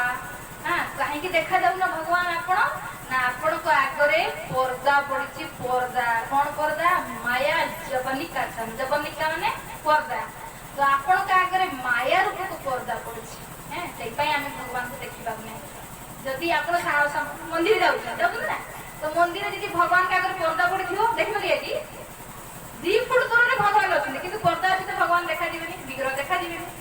ତ ସେଇଭଳି ଭଗବାନ ଅଛନ୍ତି ସର୍ବତ୍ରା ଆମେ ଦେଖିପାରୁନେ କାହିଁକି ନା ଆମ ଆଗରେ ମାୟା ରୂପକୁ ପର୍ଦା ପଡିଛି। ତ ଭଗବାନ ଏଇଟା ଗୀତାରେ ବି କହୁଛନ୍ତି ଯେ ନାହଂ ସର୍ବସ୍ୟ ପ୍ରକାଶ ଯୋଗ ମାୟା ସମାବୃତମ୍ ମୁଁ ଯୋଗ ମାୟା ଦ୍ୱାରା ଆବୃତ ହେଇଯାଇଛି। ନାହଂ ସର୍ବସ୍ୟ ପ୍ରକାଶ ସମସ୍ତଙ୍କ ଆଗରେ ମୁଁ ପ୍ରକାଶିତ ହୁଏନି। ମୂଢୟଂ ନାଭିଜାନନ୍ତି ଲୋକ ମାମ ଅଜମ ଅବୟମ ମାନେ ମୂଢ ଲୋକ ମତେ ଜାଣିପାରନ୍ତିନି ମୁଁ ଯେ ଅଜନ୍ମା ମୁଁ ଯେ ଅବୟ ମାନେ ମୁଁ କେବେ ନଷ୍ଟ ହୁଏନି। ମୂଢ ମୂର୍ଖ ବ୍ୟକ୍ତି ମାନେ ମୋ ବିଷୟରେ ଜାଣିପାରନ୍ତିନି କାହିଁକି ନା ମୁଁ ମାୟା ରୂପକୁ ପର୍ଦା ପକେଇକି ରହୁଛି। ଦିଟା ପର୍ଦା ପଡିଛି ଗୋଟେ ଭଗବାନଙ୍କ ଆଗରେ ଗୋଟେ ଆମ ଆଗର ପର୍ଦାଟା କଣ ମହାମାୟାର ପର୍ଦା ଆଉ ଭଗବାନଙ୍କ ଆଗରେ ପର୍ଦା ପଡିଛି ଯୋଗ ମାୟାର ପର୍ଦା। ତ ଆମେ ଯେତେବେଳେ ଭଗବାନ ସେ ପର୍ଦାକୁ ହଟେଇଲେ କଣ କରତେ ପଡିବ ଯଦି ଲାଗିବ ଆରେ ପର୍ଦା ଯଦି ପଡୁଛି ପର୍ଦାକୁ ହଟାନ୍ତୁ ନା କିନ୍ତୁ ଏ ପର୍ଦାକୁ ଏକ ହଟେଇ ପାରିବି ବହୁତ ମୁସ୍କିଲ ପର୍ଦା। ସେନେ ଭଗବାନ କହୁଛନ୍ତି ଦୈବିହସ୍ୟ ଗୁଣମୟୀ ମମ ମାୟା ବିରକ୍ତୟା ମାମେ ବେଚ ପ୍ରପଦ୍ୟନ୍ତେ ମାୟା ମେ ତମ୍ ତରନ୍ତି। ଏ ମାୟାକୁ ହଟେଇବା ଏତେ ସାଂସାରିକ ସଂସାର ଯୋଉ ପର୍ଦା ଲାଗିଛି ଆମକୁ ହଟେଇ ଦେବା କିନ୍ତୁ ଭଗବାନଙ୍କ ଆଗରେ ଆଉ ମା ଆଗରେ ଯୋଉ ମହାମାୟା ବା ଯୋଗମାୟାର ପର୍ଦା ପଡିଛି ଏ ସହଜ ନୁହେଁ ହଟେଇବା। ତ ଭଗବାନ କୋଉଠି ଉପାୟ ଦଉଛନ୍ତି କଣ ନା ଯିଏ ମମେ ବେଚ ପ୍ରପଦ୍ୟନ୍ତେ ଯିଏ ମୋର ଶରଣାଗତ ହବ ମାୟା ମେ ତମ୍ ତରନ୍ତି ସେ ମାୟାକୁ ପାର କରିଯିବ। କିନ୍ତୁ କଣ କହିଲେ କଣ୍ଡିସନ କଣ ଦେଲେ ମୋର ଶରଣାଗତ ହବାକୁ ପଡିବ। ଶରଣାଗତ ମାନେ ଶରଣାଗତର ଲକ୍ଷଣ କଣ ହାତ ଟେକିକି ଆମେ ହରେ କୃଷ୍ଣ ମହାମନ୍ତ୍ର କରୁଛେ ନା ହାତ ଟେକି ଦେବା। ଯେମିତି ପୁଲିସ ଚୋର ପଛରେ ପଡୁଛି ଦୌଡୁଛି ଚୋର ଆଗରୁ ଦୌଡୁଛି ତ ଦେଖିବ ମୁଁ ପାରିବିନି କଣ କରେ ଆଉ କୌଣସି ଉପାୟ ନେଇ ପୁଲିସ ଧର କଣ କରେ ସେ ତା ହାତଟାକୁ ଟେକିଦିଏ ନା ରାଇଫଲ ଫାଇଫଲ ଯଦି ଧରିଥିବ ବନ୍ଧୁକ ତଳେ ରଖିଦବ ହାତ ଦୁରା ଟେକିଦବ ମାନେ ଶରଣାଗତ ହେଇଗଲା ଭାଇ ତୁ ମତେ ଧର ମତେ ମାର ପିଟ ଜେଲକୁ ନେଇଯା ମୁଁ ଆଉ ପାରିବିନି। ତ ସେଇଭଳି ଆମେ 84 ଲାଖ ଘୁରି ଆସି ମନୁଷ୍ୟ ସର ପଳେ ଏବେ ଭଗବାନ କି ଇଚ୍ଛାରେ କର୍ମ କଲେ ମନ ଇଚ୍ଛା କର୍ମ କରୁଥିଲେ ସେ ନେଇ ଶରଣାଗତ ହେଲେ ମାନେ ଆମେ ଭଗବାନ କି ଇଚ୍ଛାରେ କର୍ମ କରିବା। ତ ଭଗବାନ କହୁଛନ୍ତି ଯିଏ ମୋ ଶରଣାଗତ ହବ ମୁଁ ତାକୁ ମାୟାରୁ ଉଦ୍ଧାର କରିଦେବି। ତ ପ୍ରଥମେ ଆମ କଣ୍ଡିସନ ଶରଣାଗତ ହେବା ପଡିବ। ଶରଣାଗତ ମାନେ ନିଜ ଇଚ୍ଛାରେ କର୍ମ ନ କରିକି ଭଗବାନଙ୍କ ଇଚ୍ଛାରେ କର୍ମ କରିବାକୁ ପଡିବ। ଭଗବାନ ଯୋଉ ଆଦେଶ ଦେଇଛନ୍ତି ସେଇ ଅନୁସାରେ କାର୍ଯ୍ୟ କରିବାକୁ ପଡିବ। ସେଇନା ତ ଗୀତାରେ ବି କହିଲେ ଭଗବାନ କଣ 16 ଅଧ୍ୟାୟରେ ଯୋ ଶାସ୍ତ୍ର ବିସ୍ମୃତ୍ୟ ବର୍ତ୍ତତେ କାମକାରତ ନ ସିଦ୍ଧି ଅବାପ୍ନୋତି ନା ସୁଖମ ନାମ ପରାମ କରନ୍ତି। ଯେ ଶାସ୍ତ୍ର ହେଲା ଭଗବାନଙ୍କର ଆଦେଶ ଭଗବତୀ ଗୀତା ହେଲା ଭଗବାନଙ୍କର ଆଦେଶ ଆଉ ଆମର ଧର୍ମଶାସ୍ତ୍ର ହେଲା। ତ ଭଗବତୀ ଗୀତାକୁ ବାଦ ଦେଇକି ଯିଏ କର୍ମ କରେ ଯୋ ଶାସ୍ତ୍ର ବିସ୍ମୃତ୍ୟ ଯେ ଶାସ୍ତ୍ରକୁ ବାଦ ଦେଇକି କର୍ମ କରେ କହୁଛନ୍ତି कहते ना सुखम सी संसार सुख पाए ना सिद्धि ना ताको भगवत धाम मिले ना पराम गति ना ताको आउ थे मनुष्य जीवन मिले तो से हमको शास्त्र अनुसार भगवान आदेश अनुसार कर्म करिया पड़ो से हमको भगवान शरणागत होगा पड़ो। तो ये बहुत सुंदर कहते भगवान आप सर्वत्र विद्यमान किंतु लोक मैंने आपको देखी पारती कहीं ना माया रूप को पर्दा पाखे पड़ी। तो बहुत सुंदर आगक क्या स्तुति गायकी दिवे बहुत सुंदर काली आम स्तुतिर आगक शुणा बहुत सुंदर सुंदर मर्म आ भितर महत्व छुपिकी रही जोटा कि बुझा चेष्टा करवा जे आम आम जीवन भी केमती एप्लाय कर। हाँ तो मत लगुच समय हो जाए तो प्रभु कहती मत पचार तो बंद कर तू बंद करदे कहीं 8:30 कही जेहतु आम आज 6:45 आरंभ करचे तो एमती लाइट भी ना ना कौन कहते प्रभु हाँ 9टा नहीं चलिए 9टा नहीं तो आ गए श्लोक नवा तो भगवान कहते हे प्रभु आप संसार को आसती एमती लीला करती तो बड़ बड़ लोक आपको बुझी पारती हाँ कौन कहते श्लोक यथा परमहंसा नाम मुनि नाम अमलात्मा नाम भक्ति जोग विधानार्थ कथ्यम पश्यम महिस्त्रीय कौन कहते हे प्रभु यथा परमहंसा नाम परमहंस माने हंसर गोटे गुण अच्छी कौन आपण क्षीर दिंतु हाँ क्षीर पानी मिसेकी देवे से क्षीर पीजी पानी रखिदेव हाँ ये हंसर गोटे गुण माने परमहंस जे साधु संत को कहे परमहंस कहीं सत असत विभेद को जानती सत को ग्रहण करती असत को छाड़ती हाँ जे संत जे भक्त सत को ग्रहण करे असत को छाड़े सी है संत हाँ सी है परमहंस कह जाए संसार आम कौन असत वस्तु को धरिकी रखिए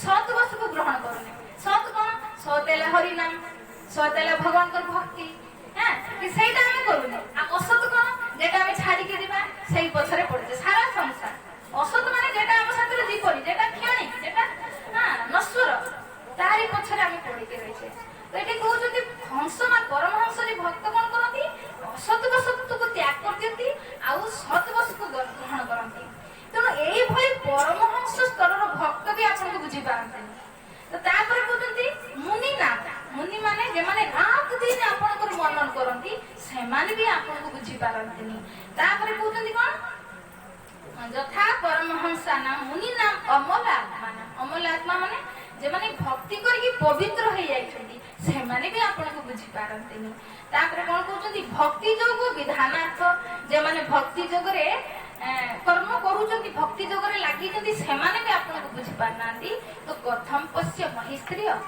तो मो भलिया स्त्री अबला नारी आपको केमती बुझिबो है ना आपको बड़ बड़ परमहंस स्तर रे भक्त आपको बुझी पारंतनी मुनि माने बुझी पारंतनी अमल आत्मा माने बुझी पारंतनी तो मो भली जने अभला नारी आपको केमती बुझिबो ये हला कुंती रानी कर नम्रता कुंती रानी जतिक भगवान को जानी यही सेमती जानना हाँ बड़ बड़ देवता भी भगवान को जानना जतिक कुंती जानी भगवान को विषय कहते ये हला भक्तर नम्रता हाँ भक्तर नम्रता जहाँ पाखे ज्ञान आसे वास्तविक ज्ञान थाए तार नम्रता हवा दरकार जदि आम ज्ञान पाई अहंकारी हो गले ताने से ज्ञान ज्ञान नुहे ज्ञान आमको नम्र शिखाए से गीतारे भगवान कहते ना विद्या विनय संपन्न ब्राह्मणे गभीरंतनी सुनी चैव सबाके च पंडिता समदर्शिना विद्या विनय संपन्ना जी जहाँ पाखे ज्ञान आसे विनय हो जाए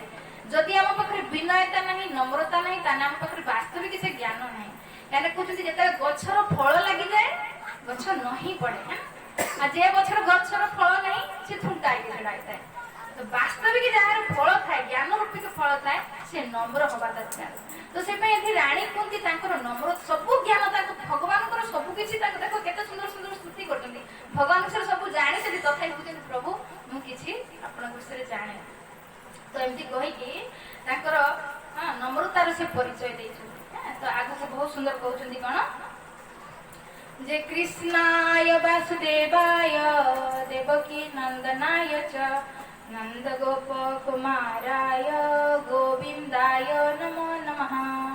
तो भगवान को बारंबार बारंबार प्रणाम करछंती। हैं कोन कहउछंती कृष्णाय वासुदेवाय, हां कृष्णाय वासुदेवाय देवकी नंदनाय च। जे देवकी नंद बाबा, यशोदा मैया, वसुदेव, गोप कुमार, गाई जेते भी जे माने सब तम संपर्क रे आछंती समस्त कृष्ण, समस्त आनंद पाइले। भगवान का नाम हैला कृष्ण, है ना। कृष्ण माने कोन? कृषि माने हैला भूवाचक। कृषि माने उत्पन्न हुए, हां कृषि माने उत्पन्न होबा। जहां को शरीर रु केवल आनंद ही आनंद उत्पन्न होले से हेले कृष्ण। भगवान का नाम कृष्ण ही पई तांको शरीर रु आनंद आनंद ही उत्पन्न है। से पई जेतले भगवान नंद बाबा को घरे उत्पन्न हेले, जन्म नेले, तो सबू जो ब्रजवासी माने थिले कोन गाइथिले? रोगान नंद के घर आनंद भय, जय कन्हैया लाल की, जय कन्हैया लाल की, जय कन्हैया लाल की।